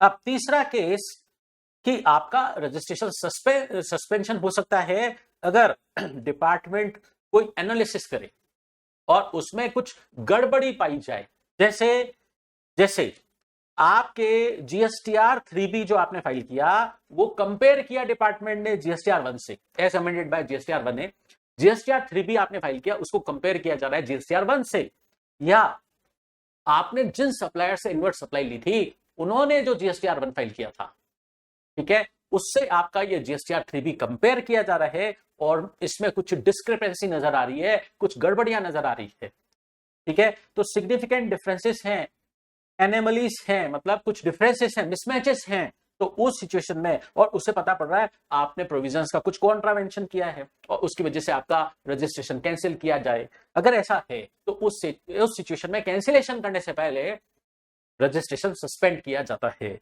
और अगर आपने रूल 10A का कॉन्ट्रावेंशन किया है तो कैंसिलेशन करने से पहले सस्पेंशन किया जाएगा, तो रजिस्ट्रेशन क्या हो जाएगा, सस्पेंड। अब इस बात की इंटीमेशन आएगी कि आपका रजिस्ट्रेशन अभी कैंसिल नहीं हो रहा है, सस्पेंड हो रहा है, विद इन 30 डेज आपको ये इंटीमेशन आ जाएगी। अगर आपका रजिस्ट्रेशन सस्पेंड हुआ रूल 10A के कॉन्ट्रावेंशन से, मतलब आपने बैंक डिटेल फर्निश नहीं की है, तो अगर आप बाद में सबमिट कर दो, तो अगर आप इसकी रूल 10A की कंप्लायंस कर दो, मतलब आप बैंक डिटेल फर्निश कर दो, तो उस केस में क्या होगा, आपका सस्पेंशन रिवॉक हो जाएगा, मतलब सस्पेंशन हट जाएगा और आपका रजिस्ट्रेशन कंटिन्यू हो जाएगा। फिर लेकिन रजिस्ट्रेशन पीरियड की कुछ दिक्कतें हैं, क्या है पता है, आपका रजिस्ट्रेशन जो सस्पेंशन पीरियड है ना, उसमें आप कोई भी टैक्सेबल सप्लाई नहीं कर सकते, मतलब टैक्स इनवॉइस इश्यू नहीं कर सकते, अपने कस्टमर से इनवॉइस के अंदर टैक्स चार्ज नहीं कर सकते, कब, सस्पेंशन पीरियड में। और आप कोई सेक्शन 39 वाला रिटर्न फाइल नहीं कर पाओगे, जैसे जीएसटीआर 3B फाइल नहीं कर पाओगे, या आपको डिपार्टमेंट कोई रिफंड भी ग्रांट नहीं करेगा सस्पेंशन पीरियड के दौरान। अब बात करते हैं सस्पेंशन रिवॉक होने की, मतलब सस्पेंशन हटने की। तो सस्पेंशन कब हटेगा, जैसे ही आपकी कैंसिलेशन प्रोसीडिंग्स कंप्लीट हो जाएंगी, सस्पेंशन हट जाएगा, क्योंकि आपका रजिस्ट्रेशन ही कैंसिल हो रहा है, ठीक है।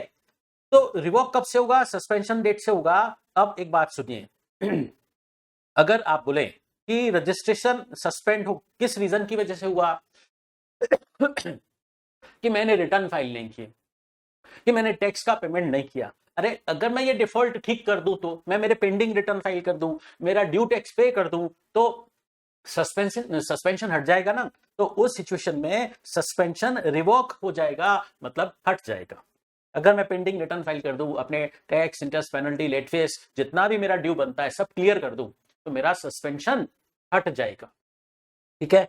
लेकिन और एक बात और, ये बात बार बार आ रही है कि रूल 10A मैं अपनी बैंक डिटेल पहले फर्निश नहीं की, जिसकी वजह से मेरा रजिस्ट्रेशन सस्पेंड हो गया। लेकिन अब अगर मैं अपनी बैंक डिटेल दे दूं, तो क्या मैं रूल 10A का कंप्लायंस कर लूं, बैंक डिटेल दे दूं, तो उस सिचुएशन में क्या मेरा सस्पेंशन हट जाएगा, यस हट जाएगा, और मेरा रजिस्ट्रेशन कंटिन्यू हो जाएगा। अब बात करते हैं अगर ऑफिसर रिवोकेशन ऑर्डर पास कर रहा है, तो उस सिचुएशन में जो सस्पेंशन पीरियड के दौरान मैंने अपने कस्टमर को टैक्स इनवॉइस इश्यू किए थे, उसके अंदर मैंने टैक्स चार्ज नहीं किया था, तो अब अगर मेरा सस्पेंशन हट गया है, अब सस्पेंशन पीरियड के दौरान मैंने जो इनवॉइस इशू कर दिए थे बगैर अपने कस्टमर से टैक्स चार्ज किए हुए, आउटपुट टैक्स मैंने चार्ज ही नहीं कर सकता था ना, ले नहीं किया, तो क्या मैं उसके उन सारे इनवॉइसेस को मेरे को रिवाइज करना पड़ेगा? हाँ, करना पड़ेगा। तो यहां पर एप्लीकेबल हो जाएगा आपके रिवाइज टैक्स इनवॉइस का कंसेप्ट। और आपने जो अर्लियर इनवॉइस इशू किए थे सस्पेंशन पीरियड में, वो आपको रिवाइज करने पड़ेंगे और उसमें अपने कस्टमर से आउटपुट टैक्स चार्ज करना पड़ेगा। और इस सिचुएशन में आपको फर्स्ट रिटर्न भी फाइल करना पड़ेगा। ये फर्स्ट रिटर्न क्या होता है ये हम रिटर्न चैप्टर में पढ़ेंगे। और फर्स्ट रिटर्न की बात तभी आती है जब रिवाइज टैक्स इनवॉइस की बात आती है। चलिए, अब जिसको यूआईएन नंबर इशू हुआ था वो कैंसिलेशन के लिए अप्लाई नहीं कर सकता, ये स्पेशल प्रोविजन है। अब बात करते हैं कि कैंसिलेशन हो चुका है, प्रॉपर ऑफिसर आपका रजिस्ट्रेशन कैंसिल कर चुका है, क्या वो कैंसिलेशन रिवोक कर सकता है? पहले जो बात चल रही थी वो सस्पेंशन के रिवोकेशन की चल रही थी। किसकी चल रही थी? सस्पेंशन के रिवोकेशन की चल रही थी। अब बात चल रही है कैंसिलेशन के रिवोकेशन की। प्रॉपर ऑफिसर आपका रजिस्ट्रेशन कैंसिल कर चुका था, फिर आपको लगा अरे मेरा रजिस्ट्रेशन कैंसिल कैसे हो गया? आप प्रॉपर ऑफिसर को रिवोकेशन एप्लीकेशन फाइल कर सकते हैं, लेकिन रूल 10B की कंप्लायंस करनी होगी, आधार ऑथेंटिकेशन होना चाहिए आपका। ठीक है, अगर प्रॉपर ऑफिसर ने कैंसिल कर दिया था तो आप उसको रिक्वेस्ट कर सकते हो, अप्लाई कर सकते हो REG 21 में कि मेरा जो रजिस्ट्रेशन आपने कैंसिल किया है उसको रिवोक कर दो और मेरे रजिस्ट्रेशन सर्टिफिकेट को रिवाइव कर दो।